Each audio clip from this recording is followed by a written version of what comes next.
Ross, yeah, you there? Howard, I think we found someone who likes to talk more than Booey. I can't stand Tim Sabean's voice. He's got that radio voice. Oh, yeah? When he was arguing with Scott, the engineer.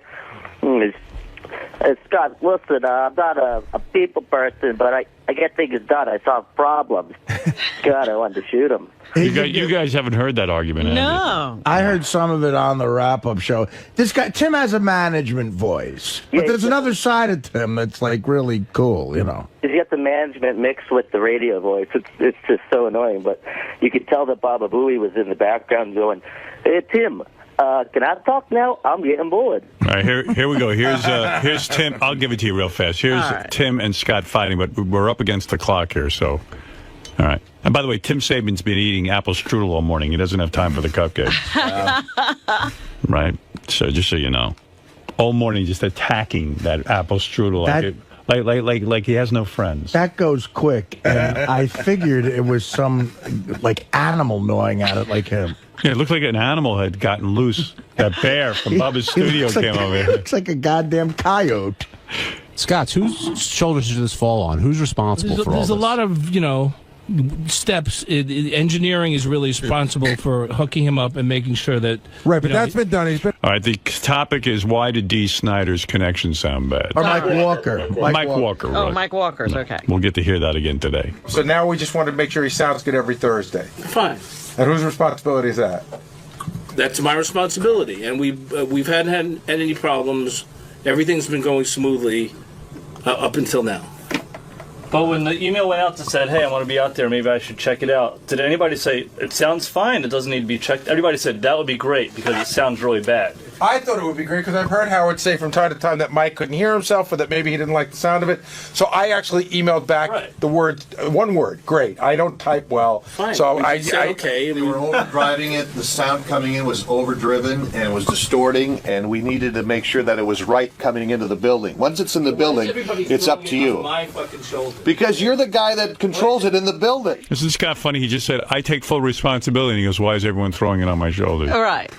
Because you just took full responsibility. You don't have respect for me, Tim. When I recommend something for you to do, you look at me like I'm a fucking asshole, all right, Tim? Don't fucking look at because you have no respect for what I do. That's your opinion. Okay? That's my opinion. That's right. Because I recommend things and you look at me like I'm fucking crazy, okay? There's a road you don't want to go down. No, I don't, but I am right now. I'm telling you, I know what you're talking about. You don't want to go down this fucking road. Not that. But there's a lot of things that, I would say, and then I just get fucking ignored. So I just... But having said all that, that has nothing to do with this. This just means check... Scott, let's get into it right now. I'm not getting into anything else. I'm not getting into anything else. I want to know. You made the accusation. Now what have I ignored? There's audio things that I would like to do, but we don't have the money, or we don't have the... Well, if we don't have budget, then we don't have budget. This is Program Director Tim Sabean. Okay, what's the next one? With you, but everybody's jumping on my... You can't make these accusations unless you have facts to back it up. Okay, that's number one. What's number two? I'm going to say you hired someone that I wasn't happy with to do a certain job. So, not anybody. I need to get your approval. No. You really want to go down that road? You don't need. You really want to go down that road? Do you really want to go down that road, Scott? Okay, don't. I'm not. The entire audience wants you to go down. Oh, yes. I bet that's a special. It's not about not hiring somebody. It's about hiring somebody that may not be qualified. That's the road. In your opinion. And this is... Well, my opinion is fucking 35 years of engineering. That's my opinion. You don't have any fucking engineering experience, How do you know? Okay? How do you know what my resume is? Tim, tell me, how do you know my resume now? You've been a program director how long? Many years. I know you've been in radio what else have I done? a long time. On the air. What else have I done? Worked in engineering. What else have I done? Okay. All right, fine. Everybody's ganging up. Come on, no, you make an accusation. Come on, let's go. Let's go. Come on, bring it on. We just talked about it. Bring it on. You want me to what do you want to fire me? I'm not going to bring it up. I want to discuss I'm not going to bring it up. I just brought it up. We discussed it. That's it. There's nowhere else to go with it. It's good, isn't it? What's the road they don't want to go down? Oh, I know all about it. I don't know anything. Let's just put it this intriguing. way. Scott was recommending somebody for a job. Uh-huh. And then when they didn't hire the person, he went berserk. Oh. Yeah. But what's great about that is Gary says, don't go down that road. And then Tim, in his management speak, just picks up on it. Yeah. You don't want to go down that road. The line was, John goes, we do want to go down that road. Tim goes, no, that's a special. Yeah, that is a special. Scott, do you feel like your expertise is being ignored? A lot of times, yes. Yeah, a lot of times, yeah.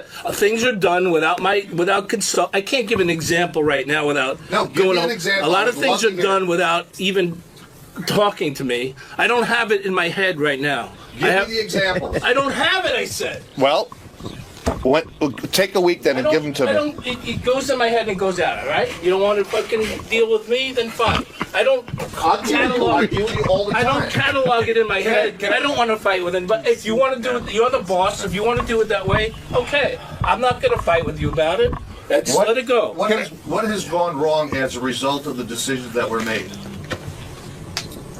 I told you, it's not in my head right now that I would, could repeat to you. Can I jump in for a second? Because I think there's a lot of shit that goes in and out of my head. Like, all right, you don't want to do it that way, fine.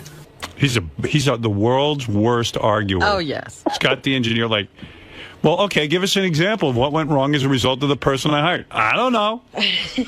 I don't know what you're talking about. Or like saying something when you don't have all the facts. Yeah. Like, hey, do you have any engineering experience? Yeah, I do.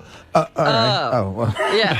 Typical rookie lawyer mistake. Because what's my resume? And he's like, how long you been a program director? I will get, I don't know what Scott's expertise, though, is. Even the super fan trivia was all messed up. But everybody says to me who knows radio, I guess, says Scott is an extraordinary engineer.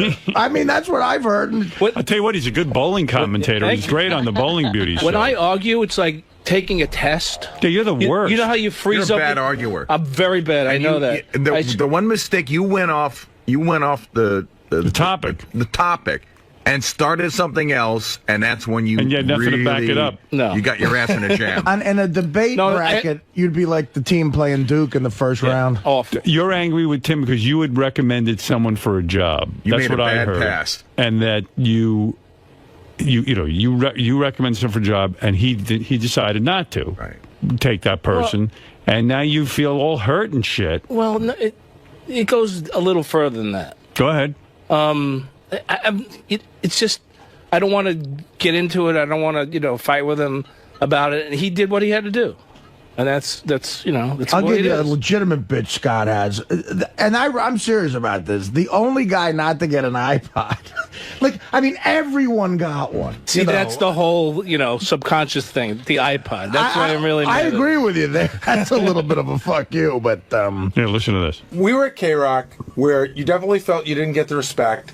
And we left there, and you were sort of deemed a pain in the ass. I don't think that's any surprise to you. So we came here, and I got to say, we walked in here with good blood, not bad blood, good blood. Everybody was happy to come here. You came here pretty happily. Everybody was happy to have you here. I got to tell you, and somewhere along the line, you're a pain in the ass to get to management. I'm not a pain in the ass. I'm not saying that's how management sees you. I haven't done anything to be a pain in the ass. I got to tell you, my studio was designed all wrong. I got to tell you that my studio was a pig fuck.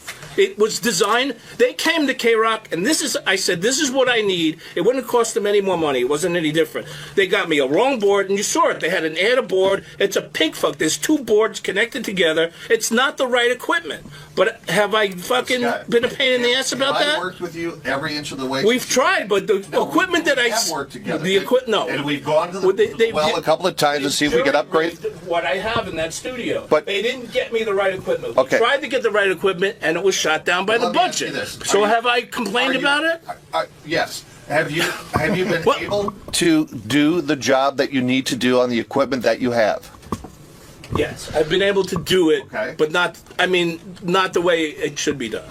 Right. Okay, but you've been able to turn out the products that you need to turn out. And that's all that management cares about. They don't care if we have the right equipment. I mean, also there's There's only so much that I can do because I'm limited by budget. As you have a household budget, you only can spend so much. I'd like to go out and buy a Ferrari every day. I can't do that. If it was done right from step one, then none of this would have happened. Well, I wasn't involved in that process. That's not an excuse. I explained to him. I've been trying to be a solution to the problem and helping you. I got you the outside board that you wanted for the control room. Correct? Correct. All right. When the headphones are needed, have we gotten those? Correct. Have we, broken. I mean, and we got the system set up to transfer the digital stuff? Correct. Okay. What else? I mean, I've tried everything I can. Everything that you've come to me and we talked about, I've tried to create solutions to the problems. And there are certain things that are out of my power or out of my budget that I just can't do. And I tell you what I can and can't do. Again, they haven't bitched about anything really. To go to a larger issue, and again, I'm not taking sides here. I will tell you that I'm in between. I don't know where I've been a pain in the ass. I'm in between both of you. No, you're not Tim's a hard guy to irritate. One thing, and you have irritated. I know what the him. thing is. That was a pain in the ass on. I apologized to him, and then we moved on. You are a pain in the ass. Yeah. You really are. Why? Because you always have something going on. Because I want the right equipment? That's being a pain in the ass? I don't know. It's just everybody always ends up hating. That's for the Doesn't show. Mel hate you? That's for the show. Mel hates him? I think Mel hates Let's Scott. not bring up the Mel thing. Does Mel hate you? Mel's hard to figure out. I don't think he hates me, but everyone hates you. It was funny when Tom came up a couple of weeks ago. Yeah. And Mel and Tom were in the hall, and I walked by, and Mel goes, "Here's Tom. You know Tom. Remember Tom? He's the guy that fucked you." I'm like, okay. Well, listen, there you go. He wasn't That's the only funny. one that fucked me. What's up? Yeah, Mel wasn't fond of him when we left the other station. Right. What happened was, Scott used to do overtime for us, and he started complaining. And he was making, good money doing overtime, but he was complaining about something. So Mel said, "No overtime for Scott ever." And we got to a point where we really needed him, and it was no overtime for Scott specifically ever again. Well, the problem at that point was there was just so. It's always a problem. But you're the only person that I know that Mel's made an edict just for one person. There was just he loves Didn't me. Scott he loves ask me. for like $1 million when he first came to Sirius? I did. Yeah. He asked for $1 million. It was something crazy. That was no. It was $1 million. He did. He asked for $1 million. Who would fucking believe that I wanted $1 million anyway? Oh no, you asked for $1 million. You did. No, I did, but who would believe I would be serious about? People think you're nuts. Then why would you ask for it? Who else? When we all were talking $1 million. salary, who else joked besides Were you? you looking for a 15-year deal or something? I don't know. $1 million year deal. That's right, $1 million year deal. Guys, is everything okay now? Everything's good. Everything's good. No problem. It's made by man. It's made by man. We can solve it by man. I kissed his ass again. Don't worry about it. Scott, where does this come from though? I mean, why continue to get this angry? I'm not angry. Believe me, everything's not good. What? What does that mean? Is this just a ploy by you to appease management, or is this why you're coming back around on this issue? I'm fine. I don't know what the fucking problem is. Well, you get angry. I didn't come back around on any issue. You said your piece, and now you're okay. Yeah, it's usually what I do. So everything's fine. There's no pent up animosity, nothing. No, it's all about the iPod. All right. I see you've moved on. Yeah, it's no fucking big deal. When people push me, though, that's when it becomes a big deal. I said it wasn't a big deal. No, I want to know. I want to know. I want to know. Like, no, it's fine. It's over. No, I want to know. So I'll back off. I don't want you to pull back another. Off. Don't push me. I see what you've done again. That's right. Cameramen are Screw up. You got it, Howard. I mean, no, just kidding. And you, I have an issue with you too. Now I can move fast. The fastest I've ever seen Scott.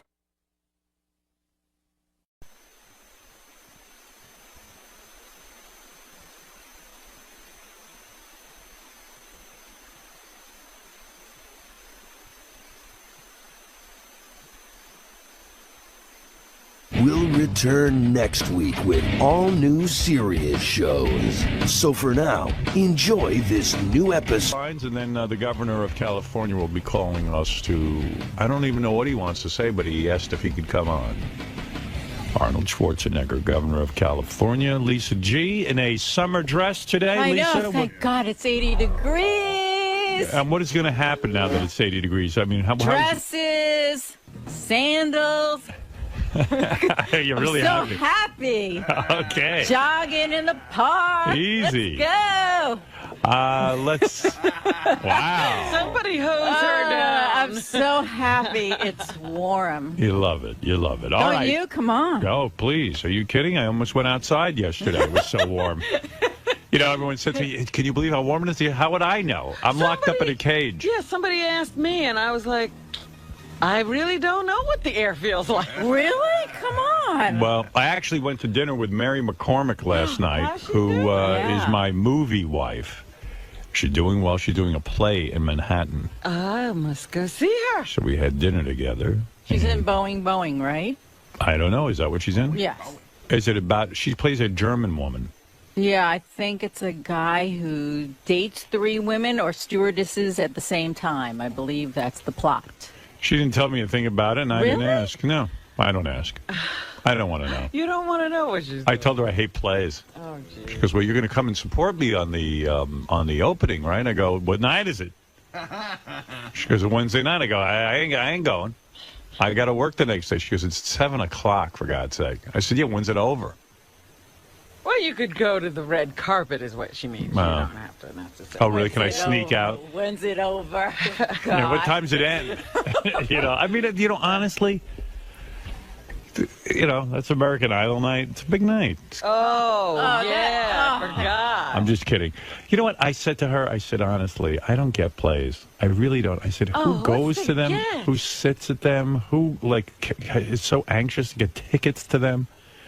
I go, it sounds horrible. And she, I think she left at that point. All right. Anyway, so what's going on in the Howard 100 News? So how sad is JD? A post on his MySpace blog reveals just how depressing things have gotten for him. The post was written the day of Artie's attempted attack on Teddy and states, quote, what happened was controversial. Some people don't even believe it's real. A lot of feelings were hurt. Lives changed because of it. But who would have thought that I would be the best dancer of the Stern Show staff? It's unbelievable, right? And then, of course, something happened with Artie, and my victory has been forgotten and or unnoticed. Oh, well. He blogs, JD? Apparently. Yeah. Wow, that's so sad. You know, blogging in itself is sad. It's like, come on, he's joking around. But blogging is so sad. I mean, what is it, JD? How is that a news story? That's like the most retarded thing ever. What, your blog? Yeah, it's not. Why do you I didn't know blog? you have a blog. What, Well, I mean, are you I like write Mike things- Angie? You need to be known? No. Well, You need, like, in other words, the time you get on this show is enough. Now you want your thoughts out there for everyone to read? well, no, I had an idea, and that was my funny idea today, and I did it, and I didn't mean for it to be like Howard 100 News. But hey, How often do you blog? Not that often. who is it for? Yeah, like who is your core audience for that? Whoever goes to my MySpace page, I get like friend requests every freaking day. Doesn't it seem like a waste of time though to blog? I mean, sometimes. Like, who are you writing No, to? dude, that's why I hardly do it. I Yeah, don't but why do is that important for you to blog? Like, what is it you have to get off your chest? Why don't you that was an idea I had. Why don't you go make a friend, a real friend, not a MySpace friend? And Friends suck. I mean, like, he's writing down his thoughts. But he doesn't talk to anybody. That's why he needs to blog. Yeah. How many FRs do you get a day? Look at you. What's an FR? Friend request. Oh, friend request. How do you know that? I just made that up. I don't know. Is that a thing? No. All right, thank you, Jay. Yeah. Coining it. And your How blog. many friends he has? I'm glad I could help the news out. Now, but JD he thinks it's no big deal, but he likes saying how many friends he has Oh, because he he's got a does. shitload. Come on. How many do you have? friends? Go Well, I ahead. have like over 10,000 MySpace friends. Wow. But why do you blog? Do you want to Dude, create? It's not. Listen. What is it? When you sit down to blog? Like, what's going on internally with you? Like, I don't know. You know what? Sometimes, like. Are you a star? Is that what it is? I don't. You think it's important that people hear your thoughts? Sometimes, like, I think I just need to write something to write, and that's all I can do. What is the need to write? Well, I want to be a filmmaker, and I feel the only way I can sort of get into it is if I write like my first project. That's And a project, I haven't really gotten to that point. But, writing about Artie's blow up and how you feel about it. And but that you're a it's good at least dancer. writing something. I don't know. Creative writing. What do you think's going on, Robin, psychologically? Like, why is he writing on a blog? I think that he needs to have human contact. Yeah. And he's not capable of actually making a friend. Well, yeah. So he's talking to people on the internet. That's as close as he can get. But he needs to express himself. But if you're going to express yourself, like, why don't you write about cool stuff about how angry you get when hot girls come in the office and they don't want to go out with you? I mean, write about that shit. That's what I want to read. That. Well, you know what? After my MySpace got read on the air, I have a conscious thing of everything being read on the air. So, But write about cool stuff. Like, do you want to have sex with Lisa G? Not really, no. No. So write about that. Huh? Write about that. That's a line. I don't want to have sex with Lisa G. Why? You know you'd want Lisa G. You don't want Lisa G as your girlfriend? No. Really? No. You're so full of shit. No, I'm not. I'm not full of shit. She's an attractive lady. And she's going to All dress. right. She just can be very, like, very, Annoying? Yes. Yes. Are you annoyed with her now because she did this story? Yes. Yeah. Like, how sad is JD? Fuck off. It Leave is me sad. alone. She's right. It's sad. Whatever. Who cares? You're blogging. You have to point it out to everyone. Jesus, I know how sad my life is already. It doesn't need to be pointed out by everyone. Why are you not announcing the Howard TV commercials? Hi, this is JD. Yeah. Howard TV. I want you to announce. Thank you. All right, that's the new voice of Howard TV right there. If Lisa G offered herself to you, she came to you and said, look, JD, out of all the guys here, you make me the horniest, and I need a man. I haven't had one in a while. You would not want her? That would, maybe, but that would be a totally different way of how I see Lisa now. Lisa, is that ever going to happen where you go to JD and say, you make me horny and I need you to satisfy me? At the cookie party. Never. No, because she has taste. Oh. Oh, see how sad he is? That's so sad. You said that once on the air already. Oh, my God. He remembers everything you said. It's like a serial killer. I'm like a parrot. Everything about me. He's a blogger, you know. I saw Teddy yesterday on the elevator with his lunch at Burger King. And I said, do you go to Burger King every day? He goes, no, I'd rather have McDonald's, but that's a far walk. And there's a McDonald's like a block and a half away. It's busy there, dude. Everybody should get in the sun, but I said, what? Teddy or JD you're talking about? JD. Oh, you said You Teddy. said Teddy. I did? Yeah. Oh, my God. Oh, yeah. No, I saw JD with the Burger King. Oh. Substitute everything I just said about Teddy with JD. And I JD, really... you won't walk to McDonald's? Listen, it's like it's a McDonald's like right on. By the way, Artie doesn't believe in talking about other people on the air, but he saw you going to McDonald's. No, but seriously, why can't you walk to McDonald's? You won't walk an extra block and a half? Sometimes I very rarely do it. It's like he's getting heavy, right, Art? Fuck off! Fuck you! Leave me alone. It's not that he's heavy; it's flimsy. he's doughy. Yeah, I'm very doughy. Whatever. I'm jiggly. I'm at least constant. No, but I did I felt bad because he. I said, "What is your day?" So you leave here when? He's told me like 3:30, and then he goes right to that apartment and he sleeps until he has to come back here again. He has no life. That's right. That's why he's my favorite. That's why he's my favorite employee. But that's why he's blogging. Can you do push-ups and stuff, or are you too weak? I did like 5 push-ups one time here. You know, but you're thin and you're in your 20s. You should be able to do more. Even I could do like about 20 at that point. I don't know. All right. Thank you. Can I leave now? No. Oh, too bad. Look, he's wearing the Artie Lange shirt. Look at that kid. He's very supportive. Hey, on your dad's webpage, are you now #1 friend or you're not? You know, his dad has a webpage and it says your number one friend, and JD's like number 3. I think I'm number. I don't know. Have you I think moved I'm up at number. all? I haven't been to it in forever. What were you again? You were number 2 or 3, right? I was number 2. My brother was number 1. Osama bin Laden was number 3. And you're older than your brother. Yes. Oh my God! Because it was JD, you could say, "Look, you're my firstborn." You know, that's right. I think I know why JD blogs, Howard. We sort of figured it out. We got it. So he does his blog where he talks about how miserable his life is, and then everybody writes him to cheer him up. Oh. See? Let me see. He's getting interaction. So I decided to go to a birthday party for someone. Oh my God! A friend of a friend. And if you know me, it's rare I even leave my house. If you know me. Look at this blog. But I thought I would change things up a bit. See if anything happens at this place. It's all angry. Maybe I'll meet a girl or get a number or something. More than likely. Isn't it more than likely? What did he write? THEN. Oh. More than likely. He's blogging. I don't know. I would film it. I don't know. I would have sat in a corner watching everyone else dance, but hey, at least I went there.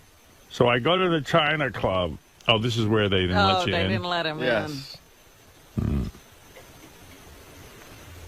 So I got in a cab and went home, and now I'm going to play my PS3 till I pass out. What's a PS3? PlayStation 3. Douchebag. Fuck you. You play chess. Leave me alone. Lashing now out. people write back. That's brutal, JD. It has happened to all us at one point or another. Enjoy the PS3. John. Man, that is like, you know. Oh, man. This one from a girl.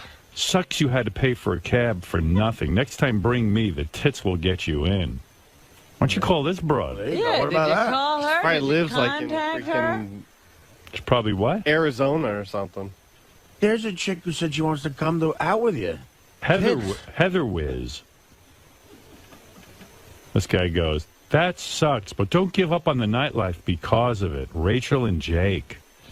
All of JD's friends write back and tell him he's not a loser. It's okay, JD. Thank you. Fresh Kid Eyes. I used to sit in the corner and watch everyone thing. I used to do that. I soon came to realize that the people I was observing, the people who thought they were cool, were not the kind of people I wanted to be around. Conversely, these people were utterly lame and shallow. Yeah, right, asshole. Arrogant. You only wish you were part of that crowd. Why even put yourself in that situation? Playing games until you pass out is perfectly fine as long as the games aren't shitty. Exactly. This is like Nerdville, Ooh, USA. I'm telling you, what hole have you fallen in? I don't care about those kids. I want to stay home and play PlayStation 3. Who wants to be them? Fuck all those cool kids. Fuck all those kids getting laid. I don't think Play this games is till you pass out.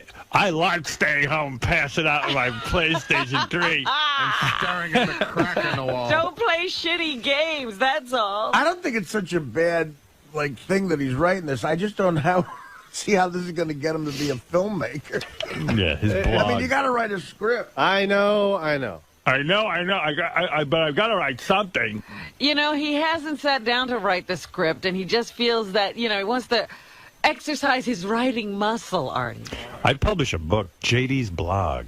I would call it An Unsuccessful Life. Yeah, Ralph. Oh, my God, Ralph? Excuse me. Did Artie just say that he could do 20 push-ups? He said when he was 20s. his age. Oh, I thought. And I could probably do close to that now. He could do it. He did them recently. He's a strong man. I did 22 recently. Yeah. Trust me, if you saw him run out of this room after Teddy, the guy's not weak. Hey, speaking about that and promos and stuff, did you hear the promo for the replay of the Artie thing? No. I think they're sort of glorifying his. They are. Tim came in and goes, plug the fact that we're having the big Artie weekend this weekend. We're big Artie blow-up special. I mean, but Tim came in with corporate orders. He went, they got to pump up the Artie blow-up. Come on, doesn't that send the wrong message? Yes. Yes, we love sending the wrong message. We've been sending the wrong message for the last 30 years. It'd be really great if he got his hands wrapped around his throat. That'd be the greatest moment ever. I mean, Well, it would have been higher ratings, yes. All right, thank you, Ralph. All right. All right, there you go, Ralph. right, Ralph worried about society. Ralph worried about society. Well, you got retards like Sal around there. Now he's probably going to go in. Who knows? That's right. Thank you. Retards like Sal. I got retards like you running around, Ralph. All right, JD, good luck with your blog. Sounds like you're onto something big. Oh, yeah. Yeah. Imagine him sitting at that computer thinking of shit to write. What's your next blog about? Do you know? It's going to be, I don't know. You do too. No, I don't. What? Something has to I'm not going to happen. blog anymore. Well, Something has to it's going to be happen fuck before you- everyone like Scott. Oh, jeez. In 12 years, when I officially get my website off the ground, JD at gigs, he's doing a video blog, JD. Where he talks? Well, well, no, I haven't really been doing that. Because he wants to be a filmmaker. Hi, this is a video blog. Well, what are you going to do? You're going to have some sort of voiceover on it, and you're going to, like, talk to the people, interview the people? Yeah, here and there. It was just like, I thought it was just going to be like a lot of backstage stuff and whatnot. We sent that JD to that, what was it, Night of Too Many Stars? It was, Night of Too Many Comedians or something for Comedy Central. You want to hear him interview people? Yes. All right. Who's your best one? 𝗪cie? Yeah. Sarah Silverman? This is the Robert Smigel thing for autism. Oh, He okay. does it every year. Jon Stewart hosts it. All right, here's JD interviewing. I'll start with Richard Belzer. How'd that go? I don't know. He was just annoyed. He had like a dog with him, and he always has his dog. Yeah, I don't know. The dog. It was funny. The railing almost fell on the dog. So, who is the most overrated comic in showbiz today? Yeah. What are you looking for? Are you asking other people that? Yes. Who wins? Well, no one yet. Well, who are they mentioning? No one. Come on, no one's. You're actually the first person I asked. Oh. I have a lot of questions here. I can ask you. That's not a fair question. Why are female comics not funny? That's not true. You know? Why are you trying to be provocative? Did you ask Sarah Silverman that question? What's the worst? What's your fucking lifestyle? What's the worst thing about being you? The worst thing about being me? Yeah. Talking to you. Describe Howard Stern in one word. Genius. Thank you very much. Okay, very nice to see you. Richard Belzer, good guy. Anybody who calls me a genius is a good guy. Here's JD with 𝗪cie, the star of Frasier and his new show I don't know the name of. Kelsey, SiriusXM Radio. Thank you. Who will you be voting for and why? John McCain. And what happened with you and Howard Stern? What happened with us? Still like him? I have nothing against Howard Stern. You'll still come on the show? Well, I haven't been asked. You haven't been asked? Say later. What, he run away from you?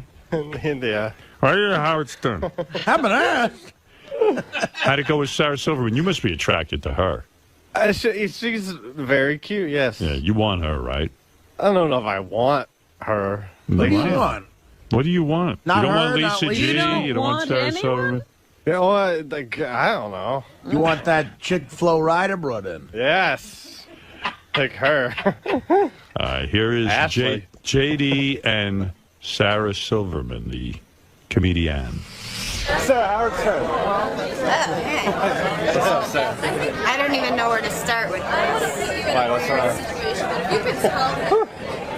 What are you going to ask me? No, what are your feelings about what happened on Thursday? I can't get my head around it. My head is spinning. My heart is sunken. Yeah. I can't believe we have to wait a week.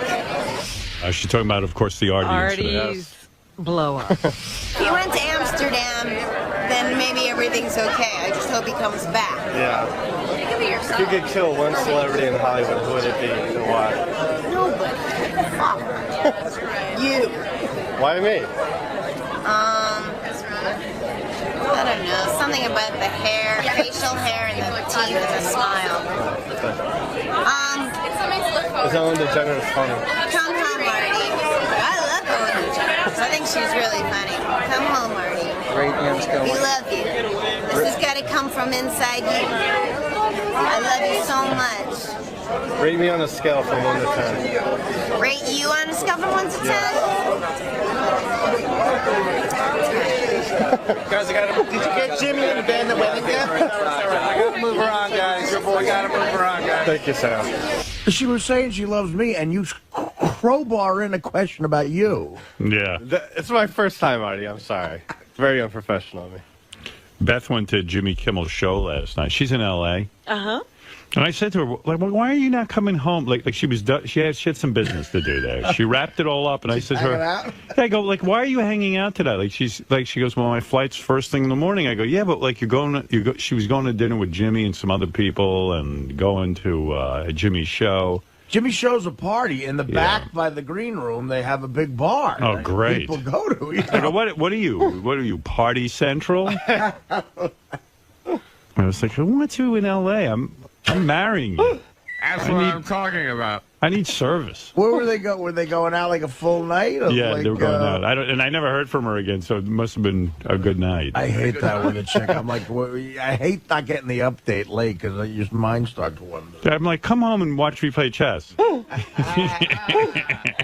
Come home and watch me blog.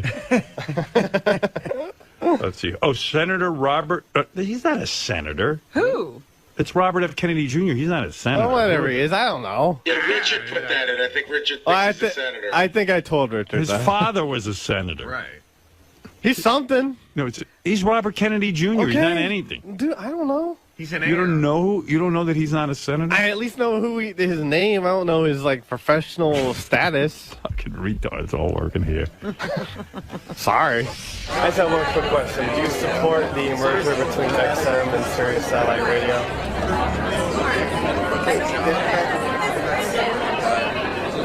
I don't really know. I think it's going to be good in some ways because I'll be able to get all of those stations on XM radio. What happened to him? How come he sounds He has I remember we talked about once, he's got something wrong with his vocal cords. Oh, wow. Well, that sounds depressing. Yeah. Man, he can hardly speak. Who's Susie Essman? I don't even know who that is. She's a comedian. She's on Curb Your Enthusiasm. She's very funny one. Really funny, yeah, actually. She's a great roaster, and on Curb Your Enthusiasm, she's hilarious. Hello, Sirius Satellite Radio. And who are you? Susie Essman. And who will you be voting for and why? Oh, I don't reveal that information. Do you think comedy is too vulgar these days?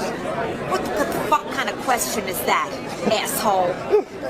Hey, man. Do you think Pam Anderson is misguided or just stupid?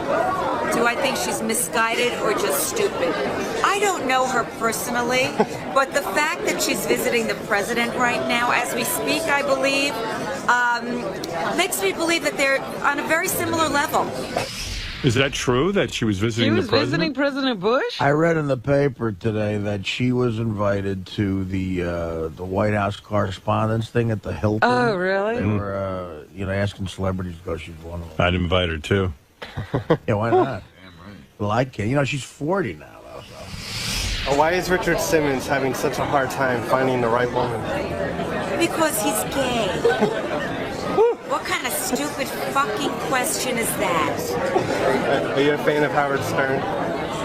You know what? I like Howard, yes. Describe Howard in one word. Funny. Thank you very much. Okay. Mary McCormick told me last night I look really good. I told you you developed a look that works. Yeah, that chick, Susie Essman, that was a little taste of it on that Curb Your Enthusiasm. She plays Larry David's manager's wife, and she just screams vulgarities at Larry David because she hates him, and their dynamic together is so funny. He looks at her like she's a monster from outer space. He's actually afraid of her. Yeah. Was Triumph the Insult Comic Dog funny with you? I haven't heard it. Yeah, he's funny. Sirius Satellite Radio. Howard, what's going to happen? Oh my God. Oh fuck, man. I heard it go down with Artie. Oh fuck, man. Here's my theory. I think Sally's behind the whole thing, man. What a fucking asshole, Sally. But you know who really pisses me off? Fucking Richard, man. Where the fuck was he when Artie needed help? I'm just going to keep talking to myself and pretend that Howard's listening. What do you think about... I have imaginary conversations with me holding the phone and Howard and Artie listening, man. What do you think about Artie's weight gain? Are you worried for Artie? Artie's gaining weight? I hadn't noticed. I thought once you hit 500, it's pretty much, you know. Can he still get out of his room? Barely. Or is he one of those guys who, you know, that's what I want to see. I want to see, you know, him do the show from his bed, you know, and not be able to, you know, be one of those guys where he's completely bedridden and has to be hooked up, you know, to a microphone, and I got nothing. Describe Howard in one word.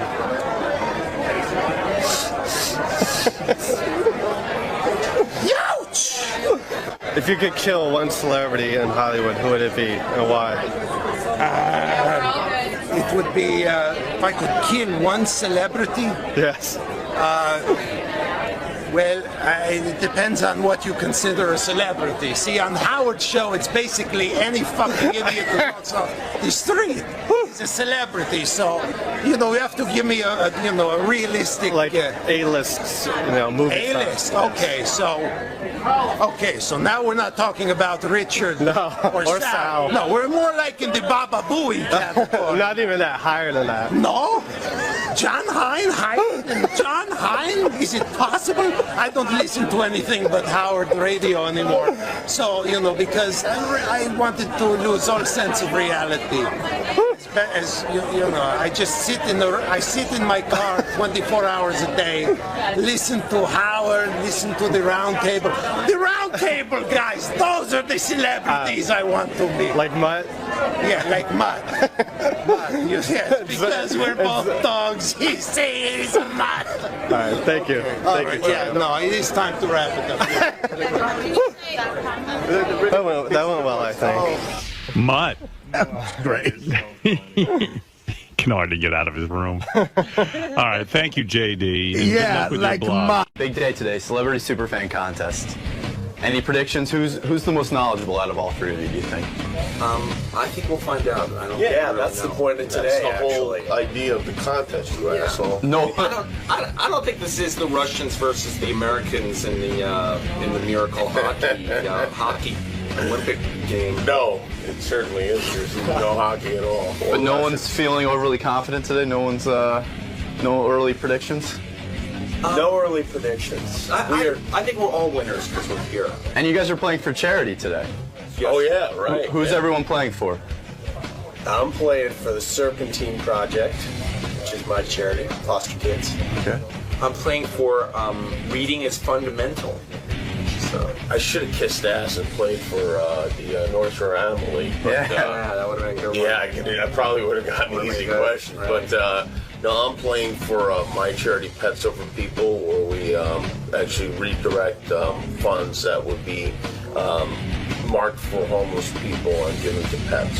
Hey, now look at our set for the next big bit. Wow, look at that. It is the first Celebrity Superfan Contest, Howard Stern's Celebrity Superfan Contest, brought to you by Sonos. We even have a sponsor. There's a $5,000 prize. Each of our celebrities, Jeff Probst, Jimmy Kimmel, Jerry O'Connell, are all playing for their charity. And won't it be fun to find out why they picked that charity? Yes, and also it will be interesting to see just how much they really know. That's right. The guy I thought in the beginning is going to win this. And first of all, let me say hi. Hi, Jeff. How's it going, Howard? Good to see you. Jimmy, good to see you. Hi, Howard. Hey, are those guys coming through one channel? They sound strange. Scott, do you have this set up right? I think we have like $8 microphones here, so Yeah, Mine actually says Tandy on the side. actually, I think you're coming through both channels. I think we're okay. Yeah, they just sound strange. You just sound strange, but maybe that's your voices. I don't know. Could be. Jimmy, hi, and Jerry, great to see you. The guy that I thought was going to be the favorite here today would have been who? Jimmy Kimmel. Thank you. Because I know he listens religiously, but Yes. I know Jeff listens, but sometimes I think, well, he's out on... Something sounds weird, Scott. Like this wasn't tested properly. And you sound weird now. Yeah. There's a lot of noise in the room. Well, because I think those mics, and it's probably picking up the ventilation. I don't know, but this is typical. We should go home. Did anybody... Yeah, Artie's right. Did anybody really test this out, Scott? Yes, we did. Did you listen to it? Oh, no, why would I do that? Did anyone actually talk into the mics? Yes, we did. He's Scott, lying. are you showing off for them by fucking up? It's like I'm in my car every morning. I love being able to see the visual. All right, it sounds a little better now. Jeff, I'm going to try and muscle my way through this despite the technical difficulties. It Jeff- sounds like we moved this contest to a new location. Jeff Probst, the host of Survivor, going into its 11th season, maybe? 17. 17? We do 2 a year. It's a little Well, misleading. he's in one channel. He's in one channel. Scott, I want to fucking Come on, strangle Scott. you. This is important to me. My audience... Is this part of the game? This is part... Yeah, I'm in one channel also. Yeah, you guys are all in one channel. Oh, my goodness. I just want to kill myself. Shall we have another break, Scott, so you can get this straightened out? Do you want us to break, Scott? Motherfucker. You're now seeing it. It sounds pretty good to me. Great. Oh, it sounds awful. Okay. It sounds awful to me. Scott, do you get nervous when this happens? Do you start sweating, or are you so used to it by now? You're so in one channel, Jeff. It's not even funny. It sounds like he's talking in a tin can. And you know what? I know these guys didn't test out the mics. I know it. They're How lying does this to me. happen? This is what I wonder when I listen at home. I like everybody. You think this is a huge show, and you wonder how can you not get it right, Scott? Now he got it right. What did you do? What did you do? And you know what? We would have gone through the whole bit. He never would have hit that button. It never would have on. I swear we checked it yesterday. You're fucking lying. Bring in Evan and my intern. All three. But why was it? And you don't even notice that it is coming through one channel. You didn't even notice. How could you be the engineer and you don't notice? How's that possible? How is it possible? I thought it sounded pretty good, Scott. Jerry, you're not understanding something. He's the engineer. So I start the bit, and I'm going nuts. And I look over at him. He would let the whole bit go like that. He would let the whole bit go like that. Well, he's Scott, and he's learned. You've reinforced that there are no ramifications for this over and over and over again. On the Jimmy Kimmel show, would you fire him if he had repeatedly No, fucked it'd be up? the same thing. Same situation. Do you have trouble firing people? Oh, yes. You do? Oh, yeah. Nobody ever gets fired. I really should fire him. Nah. It's funny. Let's take a vote. Scott, the jury has spoken. The tribe has spoken. The tribe has spoken. No, Thank I'm you. with Kimmel, though. You can't fire him. It is part of listening, and it's amazing every time. It is amazing that he fucks it up every time. Over and over and over. It's his thing. It's like his A or something. Here is my analysis on the game. Let me get back to this because I'm excited about it. Jeff Probst, the host of The Survivor, who is, of course, in his 17th season, as he pointed out, a lot of times he's away and he has to rely on tapes. Now they have the internet, but there were times where you have some spotty holes in your history of the Howard Stern show. True. All right. Jimmy is pretty good, except for the NBC years where he occasionally heard a tape or something, right? Right. Okay. Jerry, though, I have a feeling, could take this whole thing. He regularly leaves voicemail messages for Gary and for the guys about stuff he hears on the show. He has a vast command of this, and you've been listening for a very long time. Well, I think my benefit, I don't want to boast, but I'm from the New York area, so I was around Even during 92, the 3 days. Yeah. I'll tell you how good Jerry is. Jerry missed 30 minutes of the show on October 15th, 1987, and immediately got a tape of those 30 minutes. Actually, Jerry told me in the green room he doesn't listen much at all. We're going to find out. right, Jeff Probst. Getting in your head. 17 seasons, and I now notice they've made you a producer on the show. Did that mean additional monies? No. It did not. No. Why did you want to be a producer if it meant no additional money? I really didn't want to be. Burnett just gave me the credit. I see. Kind of from the beginning, we've all had the same role. Everybody contributes. And in the beginning, CBS was very much against their host having anything to do with a producer credit, and Mark just gave it to me later. Is it true that when you got the job on Survivor, you were down to your last $5,000 in the bank, and that, in fact, you were almost broke, and this was a lifesaver in your career? I had just under 10 grand. Yeah. Just under 10 grand. And now you are a multimillionaire who regularly dates the girls on Survivor. Not regularly, but did. By the way, have a good-looking batch this season in Micronesia. Yeah, we got Very lucky, attractive. and they stayed long, which is always a plus. That was a good episode on Sunday. Artie recently estimated your salary at. Artie, what did you estimate it at? I did? Yes, we were on the air and you said Probst must be worth, and then you came up with a figure. Oh, no, I said at least 100 grand an episode by now, right? I don't know how many episodes they do. How many you do? Oh, more than that. They send him to an island, for God's sake. But He's in there. I won't lie. Really? It's good. Wow. They've been good to me. Well, with the producer credit, does that mean now when it goes into syndication? Nothing. Nothing. Nothing? Reality's not. It has no. It's a completely. There's no union. So is that just for pussy or something? But you know what? Reality doesn't really have a life in syndication. It's Well, hard. they have that outdoor channel Yeah. now. There's places for it. They sold Survivor for a pretty good chunk Yeah. of change. They did? Yeah. I didn't realize that. Sure. And you don't get a piece of that? No, nothing. But I'm not complaining. So what happened? You were dating one of Julie. Julie. Right. 3 years. Yeah. One of the chicks from Survivor. Yeah. I knew that was going to end in a disaster. Really? Why did you know that? Because it's the same as an onset romance. It's very difficult for it to work out. That's also your prediction for every relationship. Yeah, exactly. Yeah, but You know, actually, you just predict that it's going to end, and they And usually you're do. very usually much right. gonna be right. Yeah, But did they fall in love in the woods? Yes. Well, I was probably falling in love in the woods. What's Jerry holding up? He's holding up a sign that says, "How is Ivy supersonic to Benji?" This guy's a real hardcore fan. Wow. Okay, listen, you've got to just maintain your cool, Jerry. Jerry should be happy to know that I'm playing in a celebrity trivia expert of Crossing Jordan game. Oh man, Are you? I didn't know that. it's going to be you versus my mom. I bet you Artie wins. I know your mom missed 3 episodes. Jeff, explain to me something, though. You were going out with Julie. Right. You met her on the show. Right. Did she come to the tapings of Survivor with you? Because how else could you have a relationship? You're out of the country. Yeah, after that, yeah, she could visit. Yeah. And you were banging her. It was going great. It looked like the road to marriage was clear. What went wrong? Just didn't work out, you know, just like when relationships don't work out. We just couldn't figure it out. But yeah, it was definitely a serious relationship. Are you back in the saddle? Are you getting more... I am dating again. You are.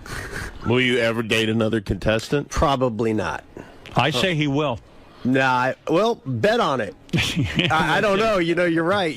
I think that's unlikely. I say you're dating David Archuleta in a week. That's a different show, Artie. Artie doesn't know that. I'm so glad Artie's back and Jeff, sane. Thank you. Yes, we are all glad Artie's back. Can I criticize Fred for 1 second? I'm sorry, Fred. Someone has to. He's wonderful, but Good luck. it would have been a magic moment if right at the tail end of Artie's fit, as the fighting was going on, if Fred had gone into Dreamin', into Artie's Anne Murray song. I think that would have defused the whole situation. Calmed him down. Yeah. Yeah, because he's almost like King Kong when he goes into a rage. And that Frankenstein. One, yeah, that song is... With respect to Jimmy, I made the right choice. Do you think that would have calmed you down, Artie, if they had played Dreamin'? No, I think heroin would have calmed me down. Listen, I was, when I got by Benji, I was surprised. I thought Fred was going to drop me. Man. That would have, I thought Fred was going to come out Who with would some have sort of thought that he was like that out of control? karate move. Yeah. Jeff, who are you playing for today? What is the charity? The charity is called the Serpentine Project, which is something I started for foster care kids. Kids that have just transitioning out of foster care and really, they have nothing. There's nobody there. There's no money in the pocket. There's nowhere to go. So would you have preferred we just gave you the money? I hate these charity things, honestly. If I ever played on a game show, I would want the money to go directly to me, and then I'll worry about what I give to charity. So are you upset about this, or you're okay with it? No, I do think it's cool because, you get a chance to maybe do a little something. There's a little $5,000 grand prize for your charity, brought to you by Sonos, if you do in fact win. Now, Jimmy, what about you and Sarah? I've given mine to my gardener. You are? Is that a legitimate charity? I think so, yeah. They have nothing. They come to this country. Yeah, I don't like Jeff's whole idea with these foster kids. The whole idea of being a foster kid and having parents is they should be disadvantaged, shouldn't they? Why should they get a paycheck? Listen, believe me, I would have preferred to be a foster kid. I'd rather be raised by wolves. Jimmy, what about you? You are still with Sarah Silverman. That is correct, the well-known comedian. Yeah. You have vowed you will never marry her, and she will never marry you. We did not. We made no such vow. Sarah said she will not marry you, that things are going great, and there's no reason to be married. Yeah, well, she didn't say she would not marry me. She just said that we'd had no current plans to get married. I see. So that means... We're going to see how your wedding goes and go from there. Fair enough. And, Jimmy, what do you make of the recent announcement that NBC is replacing the Conan O'Brien show with Jimmy Fallon, which really means that they're going to put Conan on instead of Jay? I am worried that Jay is going to try and move over to ABC and steal your time slot. Are you concerned? Well... Yeah, I mean, somewhat concerned. Well, the main thing is I have to be the fat Jimmy in late night, you know? I wish he would change his name. I don't like the idea that there's two Jimmys. It's confusing. It's confusing enough. I've noticed they've made the move in the ABC promos. They go, on Jimmy tonight. Yeah, they're going to have to change that, yeah. They don't even use your whole name anymore. It's now Jimmy. Oh, yes, I'm like Oprah. Right. They have made that move. It's like they go on Jay tonight, on Dave tonight. Now it's Jimmy. Yes. Will Jay Leno, and Jerry, maybe you know something about this, or Jeff, maybe you do. Is Jay Leno going to move to another network? Is he going to try and take Jimmy Kimmel's slot? Well, let me answer this so Jimmy doesn't have to. Thank you, Jerry. As a former employee of ABC, I know how highly they regard him. I don't think they'll get rid of him, especially now. Who, Leno? No, I don't think ABC will get rid of him. Do you think ABC will try and move Jimmy to 12:30 and put Jay on at 11:30 if that is the case? I personally feel, and this is just my personal opinion, that if Jay leaves NBC, he will probably do a deal with either Sony or Fox. You think so? And not go to ABC? And not go to ABC. I think Jimmy is much too popular right now. Do you agree that Jay's a fucking asshole and shouldn't even be on TV? That's what I think. I think Jimmy belongs on TV. I think Jay's a fucking asshole. But I'm really concerned about John, is who I'm concerned about. Stuttering John. Will Jay, I'll guarantee you this, if Jay moves, he will not bring Stuttering John. Who wants to bet on that? Anyone? No. Man. You think so? You don't think he'll bring him? Absolutely not. I think he would bring him. It's hard to find a stuttering announcer. Stuttering John, what do you want to say? If Jimmy's looking for another... I just want to say, Howard, before you get mad, you might want to ask the contestants to turn off their cell phones. Oh. Please. Why? Whose cell phone is ringing? I don't want you going all Scott on us. I'm not pointing any fingers, but I just think we should all... Mine's off. Why are you looking at me? Jimmy, you are concerned about this, to answer my question. No, I'm actually not that concerned about it, because honestly, I feel like there will be a place for me one way or the other. Oh, somewhere. Now you're backing off that statement that you would leave if they moved you back? No, I didn't say there's a place for me necessily at ABC. I'm saying there's a place for me. There's a place for you on Howard 101 at 7 p.m. That's right. What do you think's going to happen when Conan moves over? It's such a completely different show. This makes no sense to me. Clearly, they're going for the black audience. Don't you think this makes no sense on NBC's part? Jay is still getting big ratings. He's beating Letterman. Why would they take an unknown situation like Conan? Because they had to sign a deal with him to hold him. So give him his $40 million and let him walk out of there. Yeah, I don't know. It's.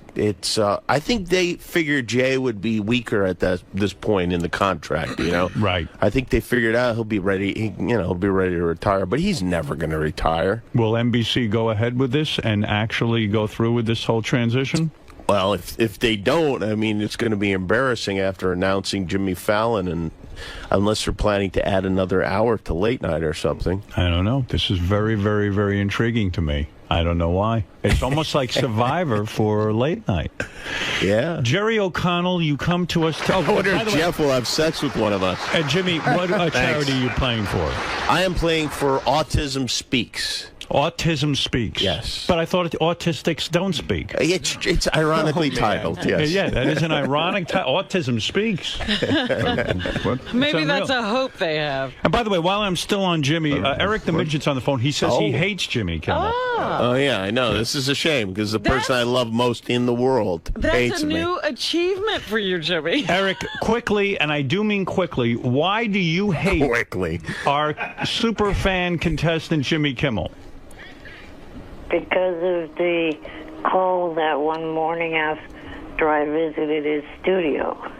Eric, I want you to know that I have a picture of you on my computer, and I look at it all the time, and I marvel at it. Do you have a picture with him with his shaved eyebrows?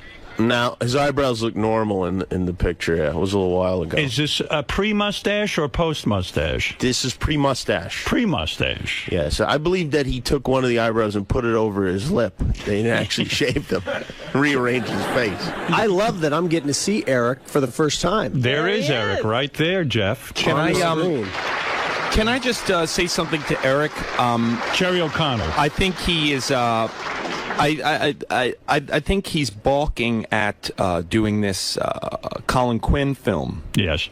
Because he's a little nervous about maybe his first foray into acting. I know he's a super agent now and those things, but he's never really delved into acting. You're an excellent actor. I would be willing to go over with maybe Howard TV and maybe help him with some of his lines and give him some pointers to maybe help him gain some confidence. I would be very willing to do that. Is there any chance you would appear in Taxi Driver with Eric as a co-star? That is going to be a question I'm probably going to have to ask one of my agents or managers. I would definitely Jimmy, you would appear in the film. Absolutely. You say that without asking any agents or managers. No, I don't even have any. Yeah. You have an agent? I commit right now to being in that film. Wow. Well, actually, no one was looking for you. Eric, you've got a coach now. Is that making you feel more confident? That's cool. Jerry Maguire was a pretty good movie in. Thank you. In what? I would be willing to go over and help him out a little bit. I just think maybe we'll just go over the script and talk about some points and stuff, and I'll give you some of my tricks. Well, I'll tell you what, Jerry O'Connell does a thing on the internet. He does an impression of Tom Cruise that is dead on. Have you guys seen that? Yeah, that's funny. Good. It is fantastic. I have to give a lot of credit to Artie Lange's former co-worker, Jerry Minor, who is an avid listener and listening right now, who really helped me out with that. It was really... You see, Eric, everyone gets help. There's no shame in it. Even Jerry O'Connell in his preparation. Jerry, can you give Eric a tip now? You say he has some tricks. You are going to have to listen to your co-actors. If you listen to them, it will really help you. Why do you have to listen, Jerry? I don't because understand. it will give you a natural performance. I'll tell you, when I did Stand By Me in 1985. That was a good movie, too. Thank you. Eric's a critic now. The first scene that we shot... And you were about the height of Eric at that time. He's a tick. We were shooting the first scene, and I was standing off to the side, and they were doing a dramatic scene, the other actors, and Rob Reiner yelled, "Cut!" and came over to me in front of everyone and went, "What are you doing back here? What are you doing?" And I went, "Well, what do you mean?" And he went, "You're just standing here. What are you doing?" And I went, I'm not in the scene. I'm not saying anything. And he went, you got to listen to everybody. Oh, you're all a part of the fuck scene. He made a bunch of, did you contact him when he made a couple of stinker movies and said, what were you doing there? No, he's still pretty close to me and helps me out a lot. All right, fair enough. Listen, Eric, again, why does he hate you, though, Jimmy? I don't understand why Eric hates you. Well, I don't know. Eric, why do you hate me?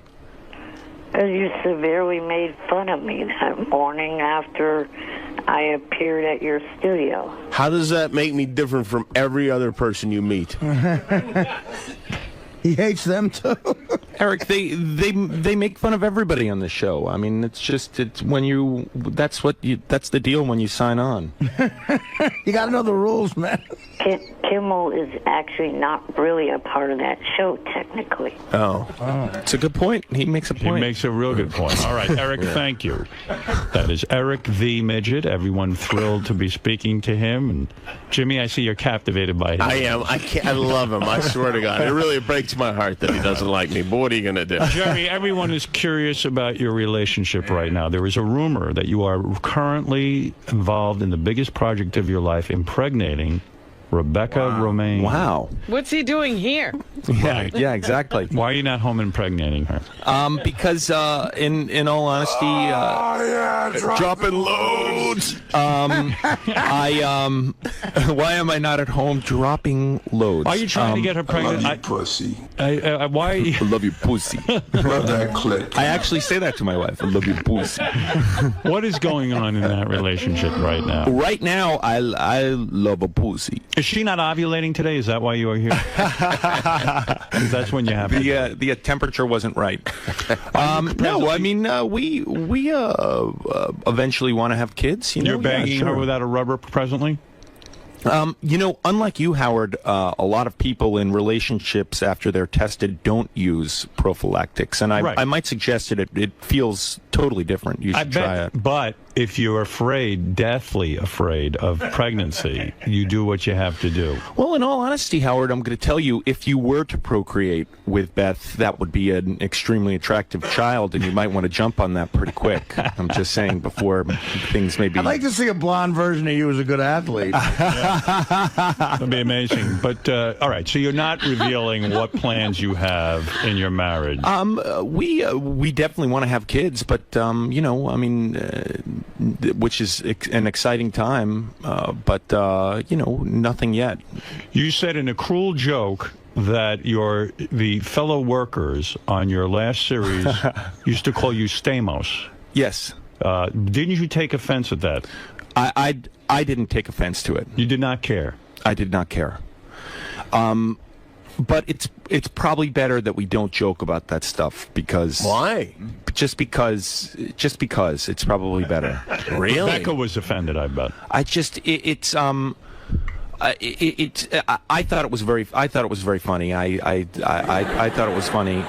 And I'm not sure everybody thought it was really Who didn't funny. like it, John or Rebecca? I'm not sure everyone found it to be as funny as I and my coworkers did at the time. Jimmy, who do you think is better in bed? Your girlfriend, Sarah, or Rebecca? Who do you think really, when it comes down to being a full-fledged lover, who is the better lover? And I would include Julie in this, but Jeff broke up.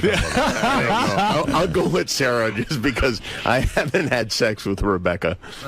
Yeah. Oh, you haven't? No, I Okay, all right. haven't. So for you, Sarah's better. Yeah, I'm going to go with Sarah. Yeah. That's not what I heard. Yeah. I could be wrong. Well, listen, it's time to play. Let's stop the nonsense, all Well, right? what is Jerry's charity? Did we find out? Oh, yeah, Jerry, now who are you playing for? Actually, Jimmy brought up a very good point in the green room that we should have been playing for North Shore Animal League. That was a slip of the mind. But you guys should have been playing for different Wack Packers. I decided that. Oh. But, all right. Would that have been all right? They did say charity, yeah. Well, that's charity. Oh. I If could you have had to played for play- Eric. I wonder if Eric the Midget would have... If you were playing for Eric, Jeff, I wonder who you would choose to play for. Wack Packers? Who would I really want to see? Probably John the Stutterer. Wow. Really? And Jerry, who would you want to play? I would have probably played for, I believe his name is Jeff, who just passed away in prison for his family. You're talking about Kenneth Keith? Kenneth Keith, sorry. You better brush up. You could lose this. Jeff Curro is dead in a trailer. All right, it's time. Jerry, who are you playing for? I'm playing for Reading is Fundamental. Why? Is reading very important Reading to you? is fundamental, yeah. Because Who doesn't know how to read? That's what I'm trying to figure out. I mean, What it's is just- that? It's just I think reading is it's just a good charity. It's been around for a while. I remember the commercials. Remember the reading. It's another trick, too, of your acting thing, right? Listening and Reading. Right. Key. All right, listen. It's time to play Jeff shitting on acting. Celebrity Superfan Contest. Jeff Probst, Jimmy Kimmel, Jerry O'Connell, all listeners of the show, all have voiced to me in the past that they know the most about the show. Who will win? Jimmy thinks he's going to win. I know it. I see it in I his face. always think I'm going to win. It doesn't matter what it is. I think I'm going to win. Which is the mindset you're supposed to have going into a competition. Jeff, Jimmy, Jerry, time to play. Let me tell you how we're going to play our game. There are 5-point questions, 10-point questions, and 25-point questions. A couple of the questions are audio questions. That's correct. And I'm assuming Fred has the audio, because I don't. Oh, you do. Okay. Gary, preview page 2. Nice. Click on 22. I'm going to start with 5-point questions. We'll graduate to 10-point questions, and then eventually end up at the 25-point questions. Oh, hey, I just want to say, I don't have it, but a friend of mine has Sonos at his house. Yes. And it is incredible. You wouldn't let Gary explain exactly what it was the other day. You got a little upset. Robin had already explained it.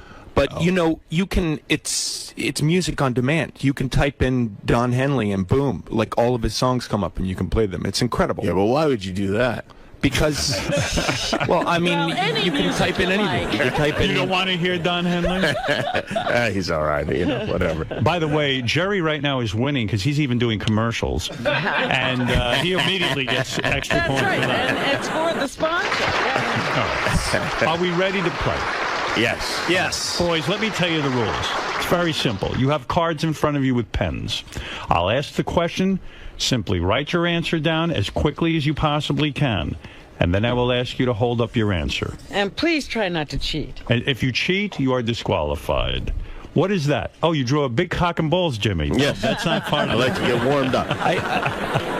I have a question. How are we going to cheat if we have like notes written on our shoes? You or might have a something? secret Or helper. looking over your little partition there to see what you're... Oh, right. We asked you to be honest because you can see that partition is about as bad as it gets. I feel like I'm on the new Newlyweds game. Right. Okay, I have to here say we in go. the butt. Guys, don't talk. Don't say a word yet. Here we go into the game. This is really, we really want to know who is the greatest. And how much time do we have to answer? I'm going to give you like 30 seconds. Okay. Not even.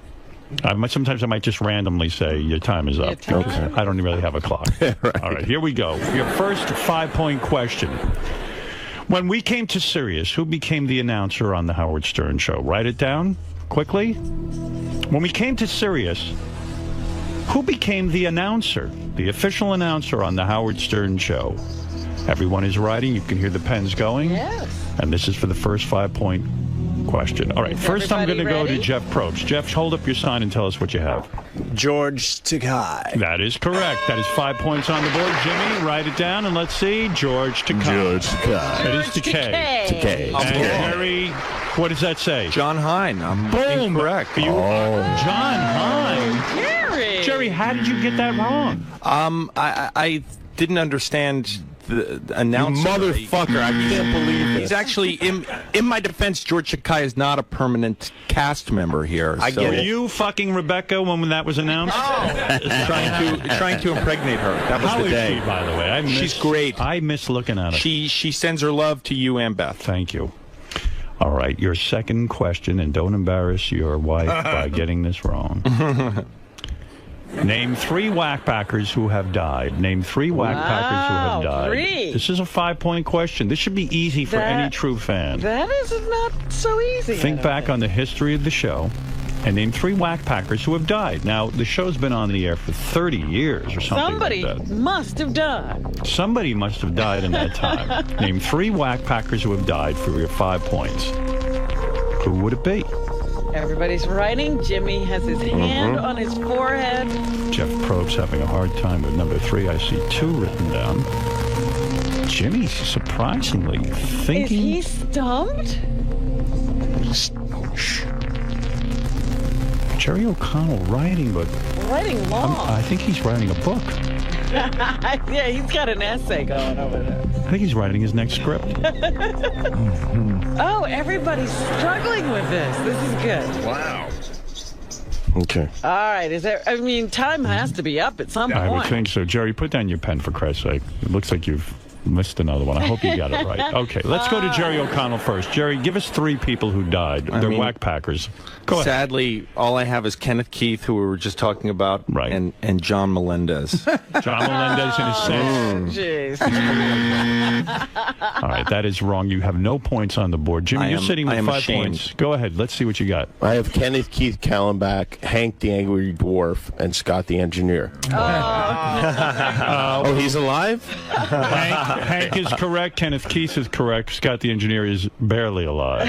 He's just. Come on, Jeff. Steal this one. Well, it's close. I have Kenneth. Right. Yes. And then I have the original Bigfoot.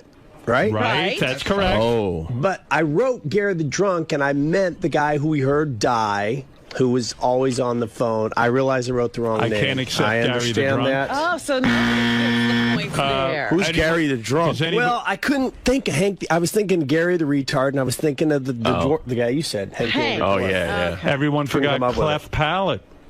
Oh, Cleft Palate. Yeah. If you went far back, Froggy. If you went back to the NBC days, and of course the Bigfoot reference was very good. I missed an opportunity to get an early lead with the dwarf. That was a 5-point question? Yes, that was a tough one. That's true. Okay, here is your next 5-point question. Come on, guys. What's the name of the department store that Artie objected to his assistant Teddy referring to in a gay way? Do a time trial. Gotta get this one. What's the name of the department store that Artie objected to his assistant Teddy referring to in a gay way? I actually went over to my buddy's Jim Yule's house to watch Howard TV as soon as you guys posted this. All right, here it goes. Let's go to Jimmy Kimmel first. Jimmy, what does it say? Bloomies is correct. Bloomies. Jeff, what do you got? Bloomies. All right, Jerry, are you on the board?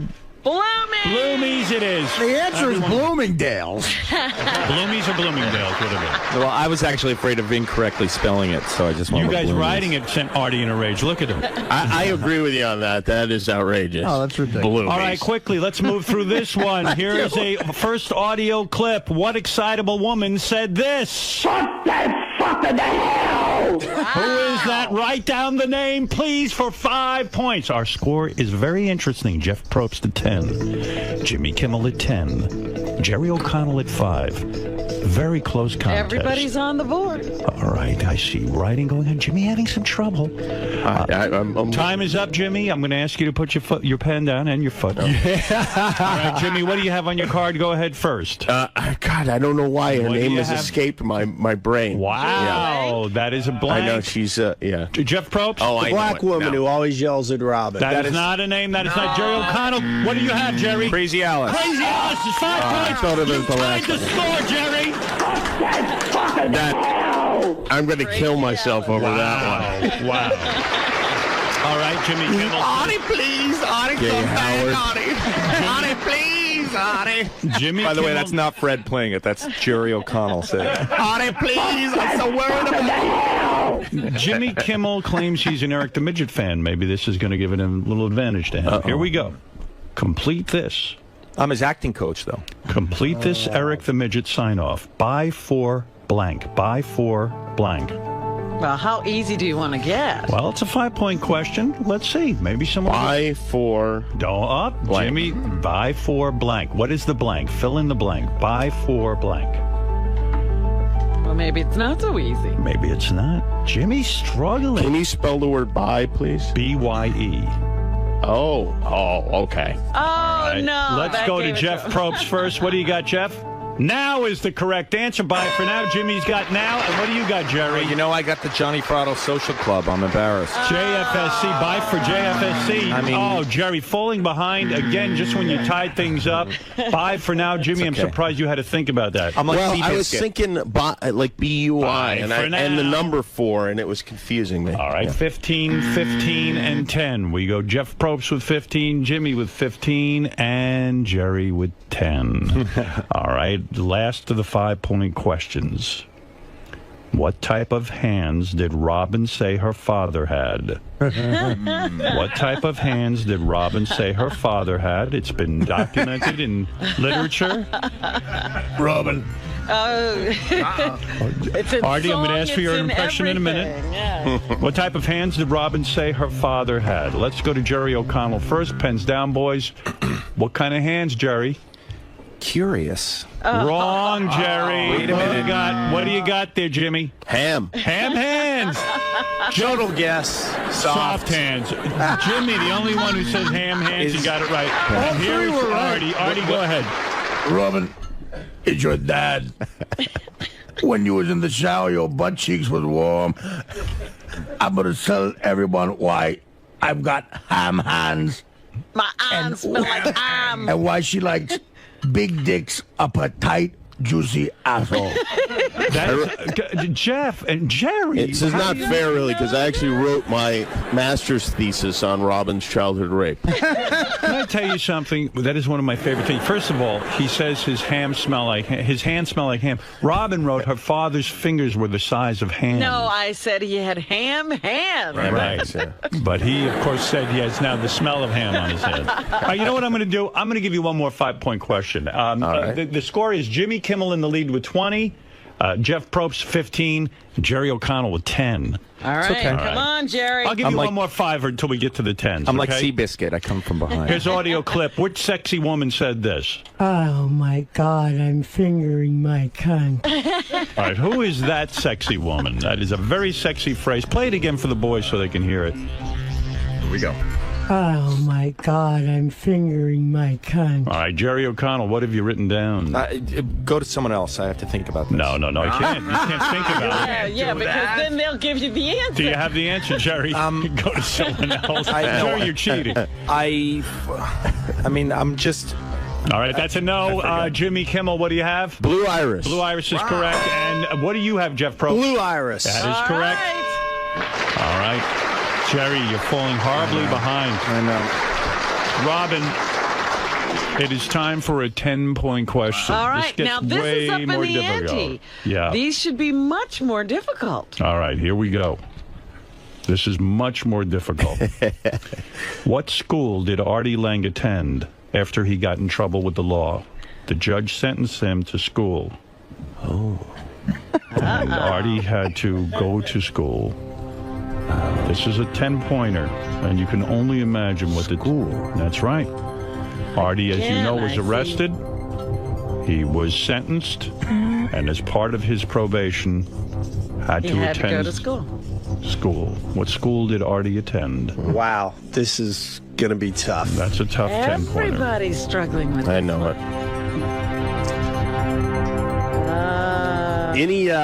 Any B questions for what college?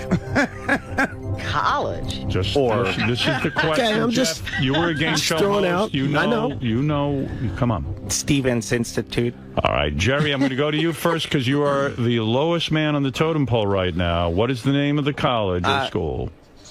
I mean, was it actually a university? I'm not giving any clues. I mean, it was a school. It was a school. I'm going to have to say it was some sort of rehabilitation school. That is wrong. Jimmy Kimmel? Cupcake University. I don't know. Something school for boys. No, it was Connecticut School of Broadcasting. Well, that's wait a minute. Question. That's what I just asked. We thought I wouldn't give you the answer. We thought it was his arrest in Los Angeles when he was well above the age. Bullshit question. Wrong. No, that's true. Actually, I've been arrested a couple of times. Well, I thought it was. Oh, Well, that's you were I thought it was lame. arrest in the 90s. Throw that question. By the way, what does it All say right. about You that were only institution that sentenced to people school are being once. sentenced to go there? The question should have been what school disinvited him to speak to the No, students. that's a different question, and that happens to be Connecticut School of Broadcasting. You're right, but he was sentenced to go to school, and Artie chose Connecticut School of The Broadcasting. judge told me to get an activity in my life. Yeah, I'm not so sure about the All right, semantics. of here's that another one. 10-point question. This is an audio clip. Fred, be prepared. Yes, we are. Which Wackpacker owns this laugh? All right, which Wackpacker owns this laugh? Listen to it again. All right, it's a very famous laugh from Can this you hear it show. one more time? One more time. Which Wackpacker owns that laugh? We're playing with Jeff Probst, the host of Survivor for 17 seasons. If you can imagine that. Hey, Fred, let me get it again. One more time. One more time. We're playing with Jimmy Kimmel, the host of Jimmy Kimmel Live. He is very successful. And, of course, Jerry O'Connell, super fan, super actor, and super getting of a girlfriend and wife, Rebecca Romaine, who every man desires.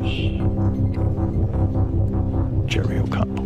This is struggling. This is proven a theory. No one with a wife that hot knows a lot about a show. Yeah, Jerry's failing miserably. If it wasn't for Rebecca, he'd probably be a much better player. All right, Jerry, I'm going to go to you first because you're in last place. Come on, what I'm do you gonna got? say I'm gonna say Bong hit. Bong hit who? Bong hit? Bong hit. Mike, Eric. Bong hit Eric. Oh man, Jerry, this is looking bad. Jimmy, go ahead. First, I thought it was Jeff the Drunk, but I think it's Hank, the Angry Dwarf. You are absolutely right. That's the laugh, the unmistakable laugh. Jeff Probst, what do you have? Hank the Angry Dwarf. Hank the Angry Dwarf. We've got a real contest going here, Jerry. What the fuck is going on? I maybe I'm nervous. I don't know. I got to shake it off. It's a different thing, though, from listening every day and being able to instantly come up with it, as All I'm right. finding. I'm going to give you another audio clip for 10 points. All right. This is a tape of Crackhead Bob I'm going to play you. He's saying something. But what is he saying? And the reason you should know this is we've played this clip many times and explained what it is. Now listen carefully. Take it down, man. I love it. Now that clip has been from many different times. We've even used it in a phony phone call. So that'll give you a little hint. Play it again. Crackhead Bob is saying this. Take it down, man. All right. Let's find out. I'm going to go to you again, Jerry. You're in last place. Come on. Let's go. 10 points. This can put you Jeff's back in the not game. writing anything either. Chicken chow mein. Very Chicken chow mein is Absolutely. correct. Chicken chow mein, Jimmy. Chicken chow mein. And Jeff, what'd you have? You didn't have anything. I think that was season 7. I was on location. Jimmy jumping into a commanding lead. Jerry O'Connell coming back up. Jimmy with 45. Wow. Jerry with 20. Jeff, you're in second place with 30. This is anyone's game now. Now I'm seeing some real competition. I like it. Okay. Very, very impressive. All right, your last 10-point question, then we move to a 25-point area. And 25 points can really change the nature of this game, as you know. Yeah, it makes the rest of the game worthless. That's right. Everything up until that point is worthless. You're correct. I feel like Ken Jennings. What do the two A's in double A stand for? Okay, Jerry, you work on this, Jimmy and Jeff Probst. That's double a A. toughie. That is so tough. Everybody loves double A. What does the But double what A do the two stand A's for? stand for? Any true fan would write this down immediately. It's a slam dunk. Any true fan would write this down immediately.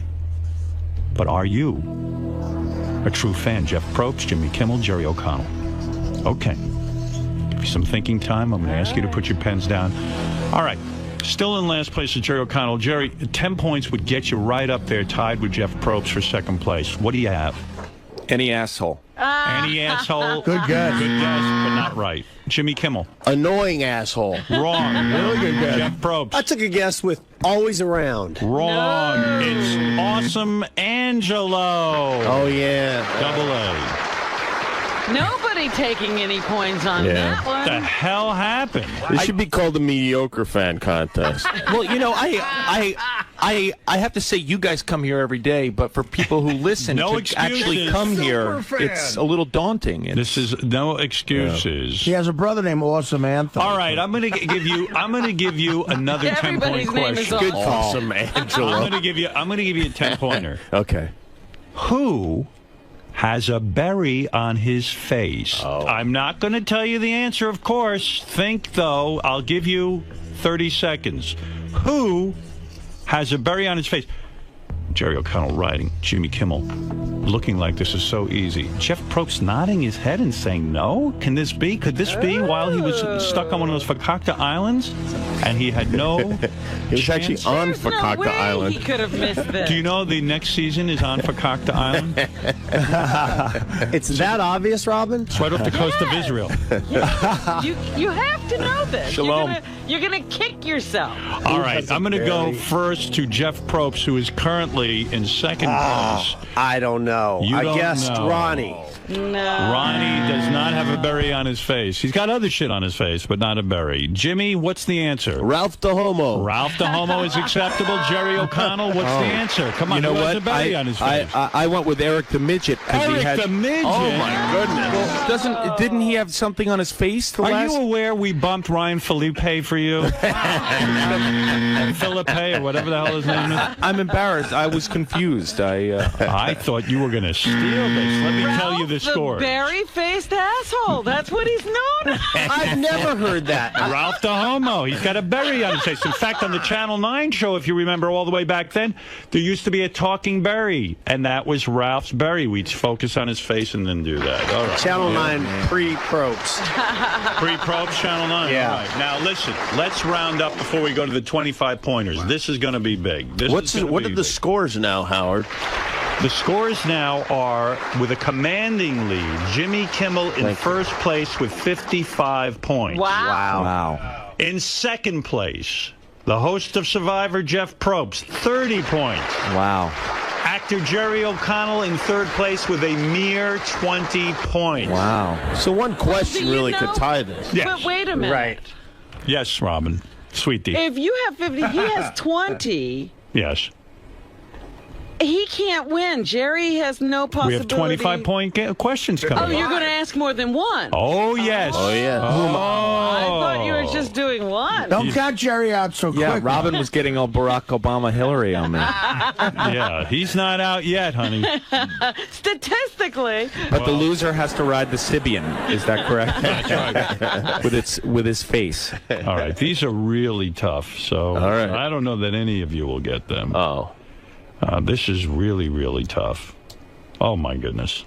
Okay, I'm going to do a 25-point audio question. Okay. Okay.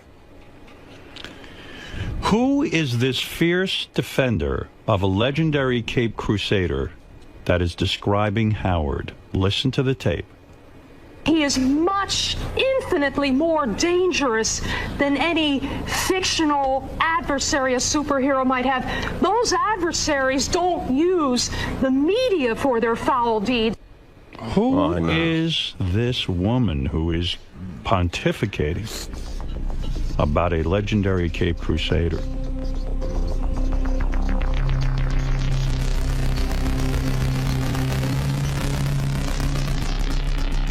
$25 points at stake. All right. I see Jimmy is thinking hard. Jerry O'Connell confident and done with his answer. Not that confident, Howard. But done, nevertheless. Jeff Probst putting his pen down for this first edition Howard Stern Celebrity Superfan Contest. Jimmy Kimmel now writing and has a smirk on his face. So let's just hear it one more time. Okay, listen to the clip. Who is the fierce defender of a legendary Cape Crusader that is describing Howard right now? Listen. He is infinitely more dangerous than any fictional adversary a superhero might have. Those adversaries don't use the media for their foul deeds. All right, very passionate woman. All right, I'm going to go to our third place contestant who could change this all around if he gets this right. Jerry O'Connell, what do you have? I mean, I just took a stab here. I went with Gloria Allred. Oh. Wrong. All right, I'm going to go to our second answer. place, Jeff Probst. Jeff, what do you have? Come on. Well, what I wrote was Paula Zahn. But then I wanted to just share some stuff I do know about you, Howard. Your mother's name is Ray. Your dad's name is Ben. You got Emily, Deborah, and Ashley, and then your ex-wife was Allison. Wow. None of those the correct answer. Nope. Just trying to work it a little. Jeff, can you spell Ostrowski, my fiance's name? Ostrosky. Right, well, that's very good, but that doesn't count. All right. Jimmy, do you have the answer? Who is that woman? Underdog lady. Yes! 20. Wow. Is her real name Susan, maybe? Suzanne Muldowney, Underdog lady. You deserve to win, Kimmel. Wow, 80 points. That is huge. That is incredible. But still, it's not out of the question that others could win. Others could win, but it's looking doubtful. Jimmy Kimmel racing ahead of the pack. Robin, with 80 points. you're the color announcer trying to keep the fans interested in a game. Come on, that is don't a be like complete that. blowout. All right, here's another Don't 20. call her colored. What in the world? Here's a 25-pointer. Let's see how you do. What is Fred's actual first name, which he tried to change it back to? What is Fred's actual first name, which he tried to change it back to? Thank God I know one. Oh, this is 25? 25. Oh, let's speed that up. That's enough time. Let's go. All right, so be it. Let's see what everyone's got. Jerry?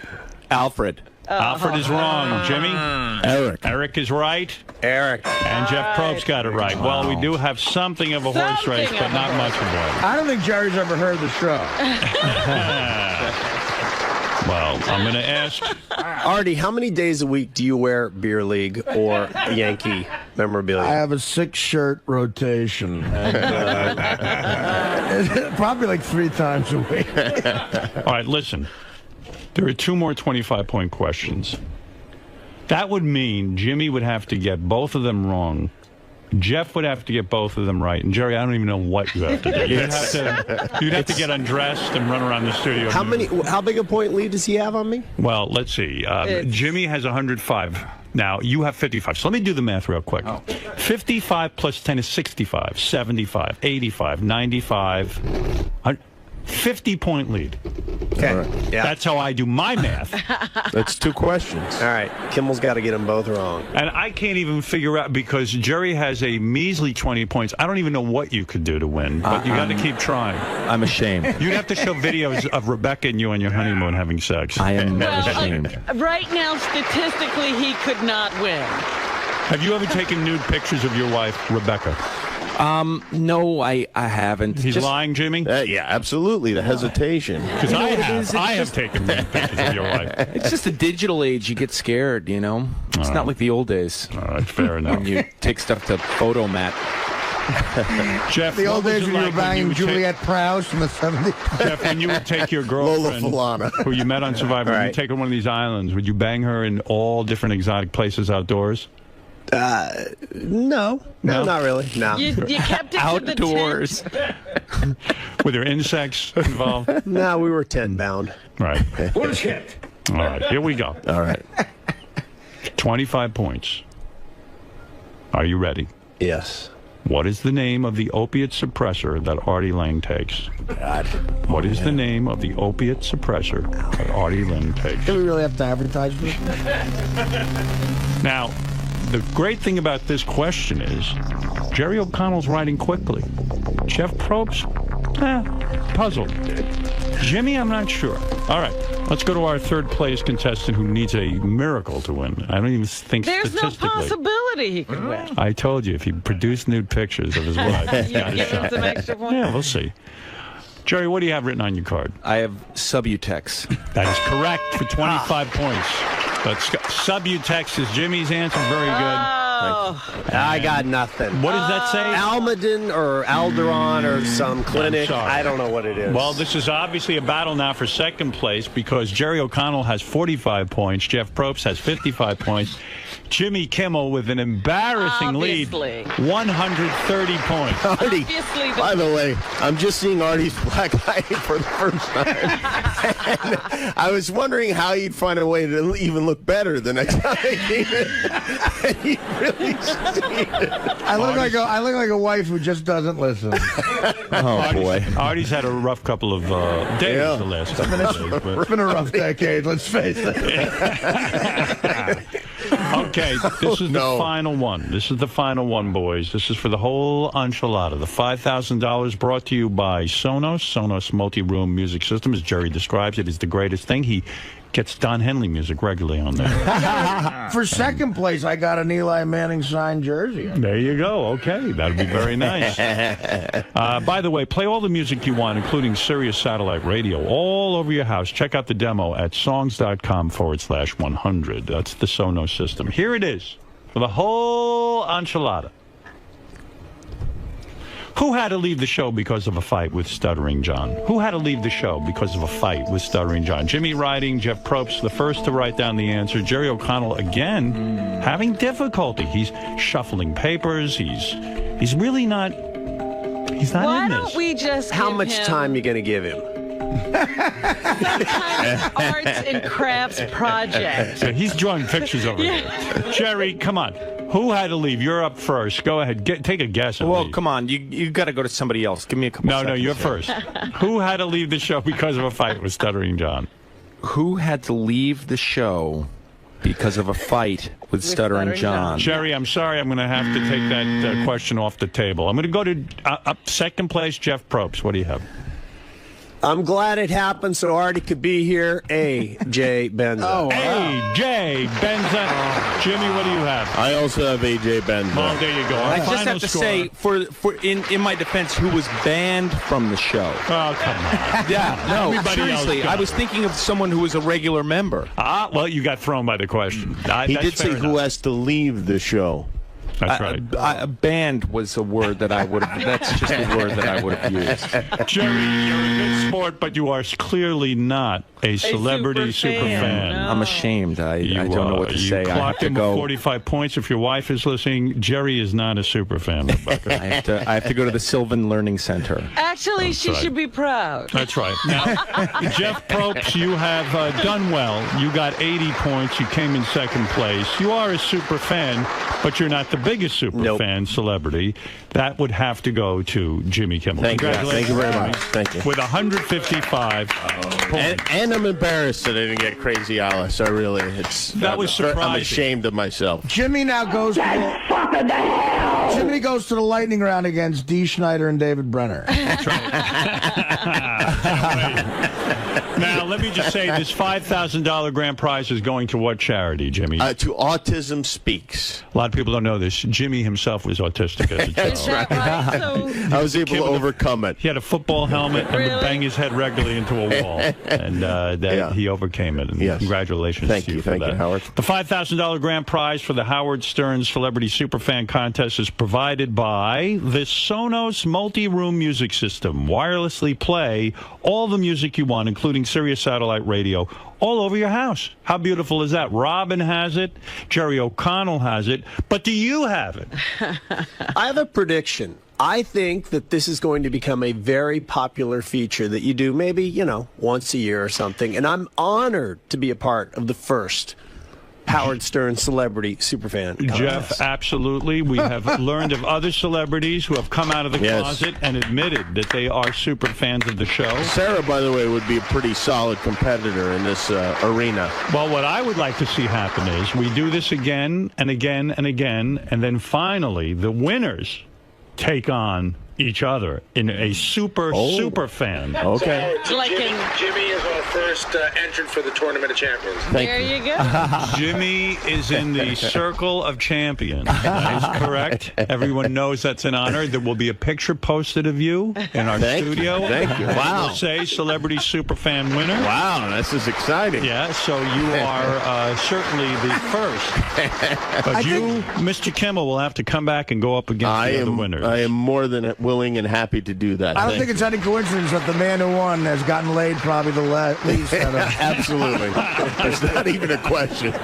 You mean the more you get laid, the less likely it is you're listening. What you know about a radio show? Well, this is exciting. Jeff, do you want to plug something? Do you want to say Survivor, everyone should watch? No, we're You don't done. even want to say that. No, I'm here to because I'm a fan of the show. That's My dad's at home listening. He met Gary the other night at the Survivor finale, he's happy as can be. By the way, you do not go home empty-handed. Really? Even though you didn't win the $5,000, you get a CD of Scott's Son's band. Oh. You can play at home, put on your Sonos system. Is that in stereo or mono? Well, only one channel, but it was supposed to be stereo. In I all don't think fairness. Scott was the engineer on that record. At least I hope he was. I see. Now, Jimmy, I suppose you would like to plug your late-night television show? Yeah, sure. Well, I'm not leaving. Oh, you're staying for the day? Oh, good. Okay, if you don't good. mind, I would like to stay the whole Hang- rest of the you show. You can stay the rest of For the show. second place, we got Henry Hill's Wise Guy Sunday Gravy. Nice. That's right. There will be parting gifts. Jerry, what about you? Would you like to plug anything at all before you depart? No, but can I stay or should I go stay in the other room? Should I stay or should I go now? Right. Which is a very famous song. Anyone who wants to stay is always welcome. Celebrity Celebrities. news segment. That's right. But you guys have all done very, very well. And I want to congratulate you. It is never easy to go on a game show in front of America. After all, it's almost a test of intelligence, right? Yeah. Yes, And definitely. not only that, Definitely. you put your reputation as super fans on the line. That's right. Jimmy, congratulations. Thank you once very again. much, And Harold. boys, you played very well. It's a Jeff. test of how happening your life is, and Jerry is the clear winner.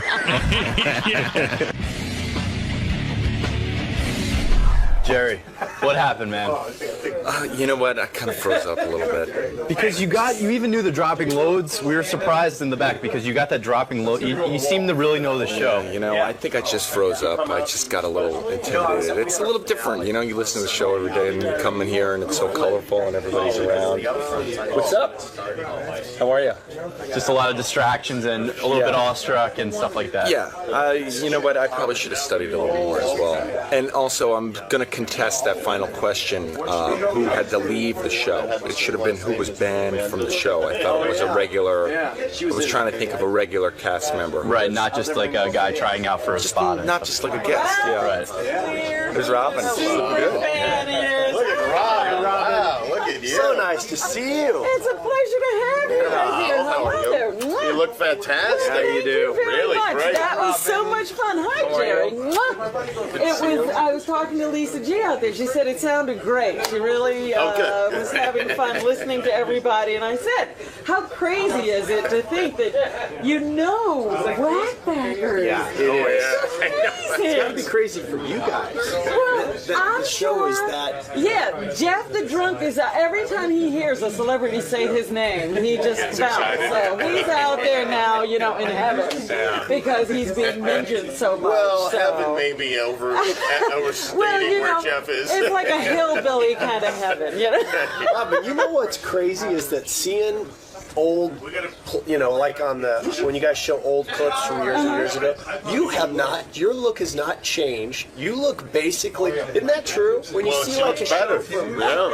I mean, you haven't really aged at all. Well, thank you. Yeah, you really do. You Wow. look great. Well, that's nice to hear. Thank you very much. All right, that's a hyperbolic with a chamber over there. That's right. I've got special oxygen being pumped into my. Oops. Jimmy, you're the champion. Thank you. How are you feeling? I've never felt more alive than I do right now. Even in your long, successful career, this is the crowning achievement. I am embarrassed that I didn't get Crazy Alice, who, you know, I hear almost every day. But I'm happy, you know, I really am. I had two very solid competitors, and I was really pleased to come out on top. Jeff. Well, I'm humbled. But there's something odd, because some of those questions I just flat out didn't know. Didn't see the Channel 9 show. Like Crazy Alice, I know. Hank the Angry Dwarf, I knew. So there is something about being in there, and you can't get it as quickly, I think, as when you're sitting at home. But I'm impressed by Kimmel. You did well, though. You didn't get that Kimmel rhythm in there, but you were, back and forth. I hung in there. But maybe if it was a longer game, I'd had a better shot. But I feel for Jerry. He's taking a lot of heat in there. And it has nothing to do with being a super fan. It has to do with his hot wife, his hot woman. You were hoping for immunity, weren't you? Yes. Oh, that would have been nice. That's a cheap shot, Lisa. Some sort of an immunity idol and a couple of questions where I could just pass. Would have been really nice.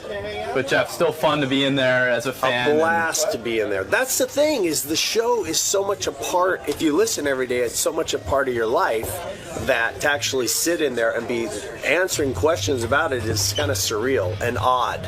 That I do know who Crazy Alice is, and that Hank the Angry Dwarf died, and there's a guy in prison who died, and it's kind of nutty. It's a whole world that you get yourself into. And you are a part of, and Lisa, you are a big part of. Thanks for having me on. Thanks for coming down, So Jeff. much fun. Detroit. Hey, how you guys doing this morning? Well. Doing all right? Yeah. Hey, I just want to talk about Robin and the beating she took yesterday on the wrap-up show. I didn't hear it. I didn't either. I heard none of it either yesterday. I don't understand. These people, they're calling her names. They're saying the show would be better off without her. Wow. That's so far from the truth. The show would... I've heard the would show be without great. her. It's not better. It's worse. If you would listen to the show 3 days in a row without Robin, you'd realize why she's desperately needed here. Yeah, they're absolutely wrong. Take it from me. I'm a radio genius. I know Robin is necessary to the mix. Robin's the greatest. She's the best. Now, let's see. A lot of people, in fact, said some stuff about Robin and her two personalities. That I want more coverage on. Robin, Howard has said many, many times that he's one person on the microphone and another person privately. He has gone to great lengths, and rightly so, to keep his personal life separate from his radio persona. Well, you're right, but I still feel I'm an integrated one person, that I show different sides of myself. Robin is claiming she has created a character on the air. I don't think I'm a character. And it's hard for me to get out of character. Nobody's ever seen me around here out of character. I've seen you off the air, and it doesn't appear to me that your character's Because I any don't different. get out of character until I'm out of the building. No, I've seen you for dinners and all of But that. then I go back into character because Around I'm with me. you. Okay, well, fair enough. I've never, I'm shocked to hear she has a character. So it's not just on the air, it's the characters around whenever you're with Howard. The Daniel Day-Lewis of this show. This guy writes, all women have a different work persona. They have to toughen up and put on a harder edge in order to weather adversity in business. Then they go home and they're more nurturing. Women in the workforce sort of imposes a schizophrenia on women.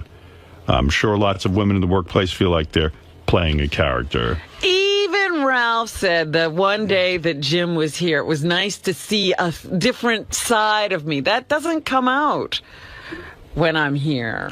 Well, maybe you should let more of that out. You want to know something, Robin? I'm going to tell you. I've come to the conclusion about radio and about what we do, and I spend a lot of time thinking about it, because really, what else do I have to do besides masturbate to Gina Lynn? Yeah, you're trying to work your interactive My interactive porn. Gina Lynn porn. And I really feel that the more of yourself you can reveal on the air, warts and all, and by that I mean even this... I give you my warts. No, even this softer side of you. Oh, no, I'm not letting that No, out. you want to know something that makes you more interesting on the air. In other words, it doesn't always have to be a hard ass. I'd be crying all the time. What do No, you want? wouldn't. And if you cried, it would be fine.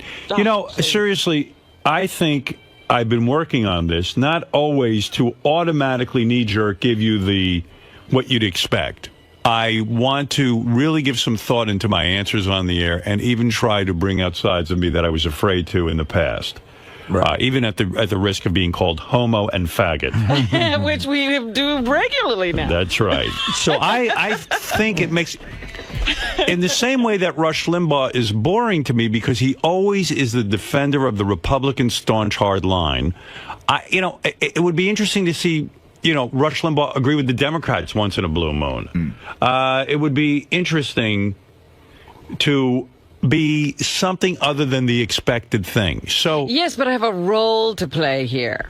Order to. what is your role? What do you think your I'm role not is? here to be all of me. I'm here to support you. I see. In other words, you would always have to be in some sort of role because you don't want to get in the way of a bit. That's okay, right. Fair enough. This one defends Robin. Robin represents a huge constituency of the audience, educated women. She is a role model and probably the bravest person on the show. As a black woman, she honestly enjoys herself day after day, laughing off many of the things many women would publicly pretend to be disgusted with. She also expresses her opinion with confidence, is extremely articulate and witty. Her news is my favorite part of the show, and the give and take between Robin and Howard is the quintessential radio gold. No one should ever criticize her for living her private life exactly the way she wants to. She has taken abuse both personally and in the media, and it has made lesser folks crumble.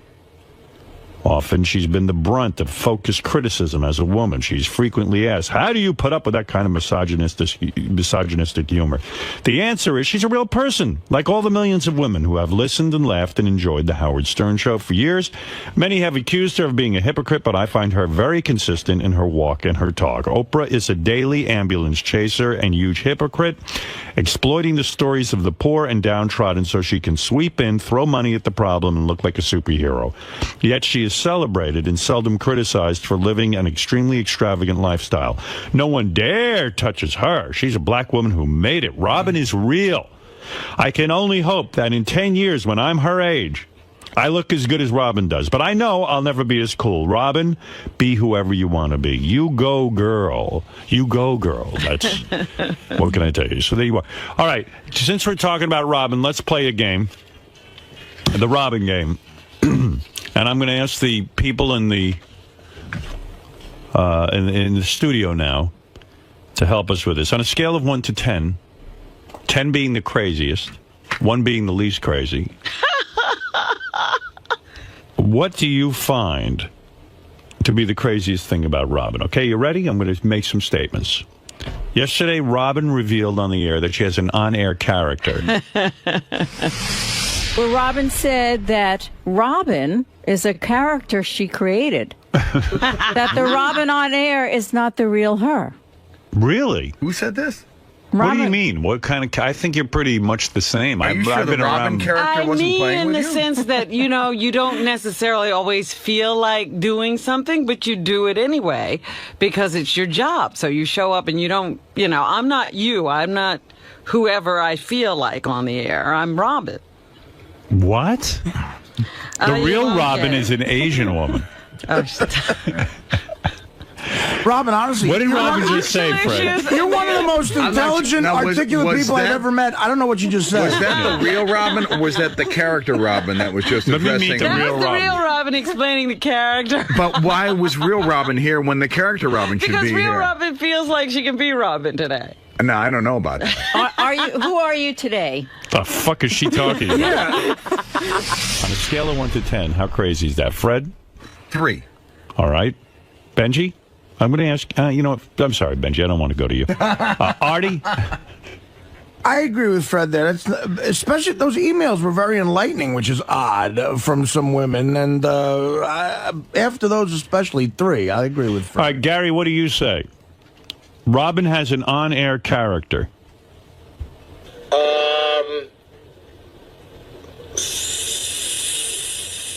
6. Yes, the answer's 7. That's crazy. I mean, Robin is a woman who has, yes, many sides to her personality. She has not created any on-air character. Let me put it to you another way. All right. Because you seem to be having trouble with this.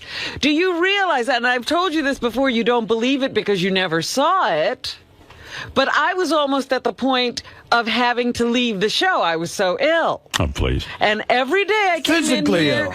Yes, and I was this person, not that person. I told you, 7, possibly an 8. All right. All right, No, here we go. I think maybe character's the wrong word, but I get what she's saying. I take on a forget it. All right, let's go number 2. There's a lot to get through. There's a lot to get through. One more thing. Again, I could give you physical evidence of how sick All right, I next was. thing. Robin, I'm sure you were. Robin claiming she was so ill she couldn't do the show. 1 to 10. Go ahead, Gary. Oh, boy. It's a very dramatic story. 1 to 10. A 6. Fred? That's a same 6. Yeah, I'm saving. I got more. I'm saving my big numbers for. Fred, quickly, a number. I think she really was sick. You think she believes it? Yes. I think she really was sick. I think she really was sick. I'll say 1. Okay, I'm going the other Artie. direction. Look, I am almost at that point. 1. I mean, I don't think you don't believe someone could be so sick. You're really at the real point. She was fine. The answer is a 5. Okay, let's go. The answer. Who are Here you, is the next one. McLaughlin? Yes, here is the next one. Taking on a character. Robin gives herself coffee enemas. On a scale of 1 to 10, go ahead.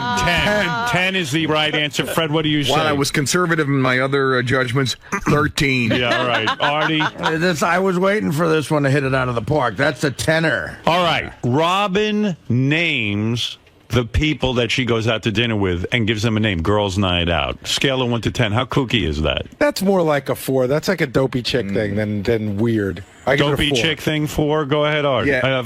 Sorry, Fred. Yeah, 2. It's a chick thing. All right, Artie. It's about a chick thing or an effeminate guy thing like Jason. That's a 2. I think it's an 8, and I'll tell you why. Why? Chicks dating themselves. You do that all the time. We No. created an organization. I'll tell you why that's kooky. I go out with people all the time. You don't throw Naming- But you're a guy. fundraisers with Giving them. and that's a next. We'll get to that. And that is when we decided we needed a name. All right, fair enough. I told you it's an 8. All right, I believe this is the name before the goodwill that you were about to do? No. We were already well into the planning when somebody said your organization needs a name. Okay. All right. Then, see, I stay with my 2. I stay with an 8.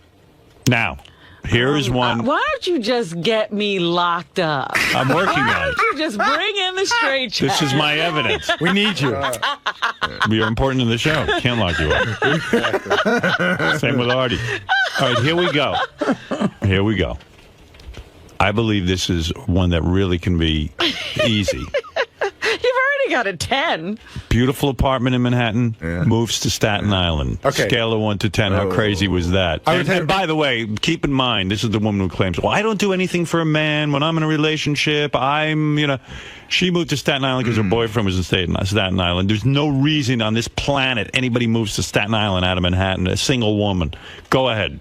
I was the one who contributed this one to the list. Totally an 8. You had the most beautiful apartment in Manhattan. Yes. And you moved to Staten Island. And I thought I was having the rest of my life with somebody. It wasn't just. But you didn't say that at the time. What? At the time, I remember exactly why you told me you moved to Staten Island. That's right. Because you were less than truthful. The Hamptons were too far away, and you wanted to have a pool. I really thought I was just going to use the house on the weekends. In Staten Island. That was going to be your weekend retreat. You immediately became the first, second, and third biggest celebrity on Staten Island when you moved there. All right, so Robin decides Staten Island is the perfect place for a summer home. Well, it's Scale of better 1 to than 10. Artie trying to buy another house right near his apartment. We're not doing Artie now. You took me out of that. And I'm so nuts, that wouldn't even make my list. That wouldn't. I talked you out of it. All right, Gary, You did, 1 to okay. 10. Gary, And I didn't do it. Gary, 1 to 10. How crazy is it?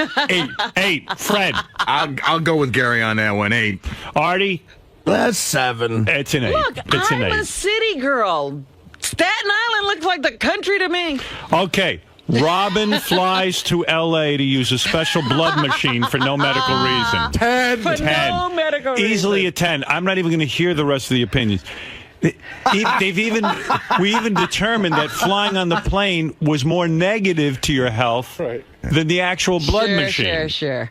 10, right, guys? Okay, wait a second. Absolutely. What are you naming this group that you're just running? Boys night out. Even on airline websites that they say there is a detriment to your health. Well, why if that's don't even the right the word. pilots just stop flying? That's how they make a living. Exactly. That's their job. You're not. On the other hand, So you they are should flying to risk L.A. their for a lives. medical benefit when you're destroying your body on the plane. I enjoyed it 100%. It's like coal miners. They got black lung. It's not because they wanted black lung. They did it because they had to make a living. It's Fred, like smoking. on a scale of 1 to 10, is that a 10? That is a 10. Artie Lange, who knows something about illness, go ahead. What Is that a number 10? was Phil Rizzuto? 10. 10. All right, let's go.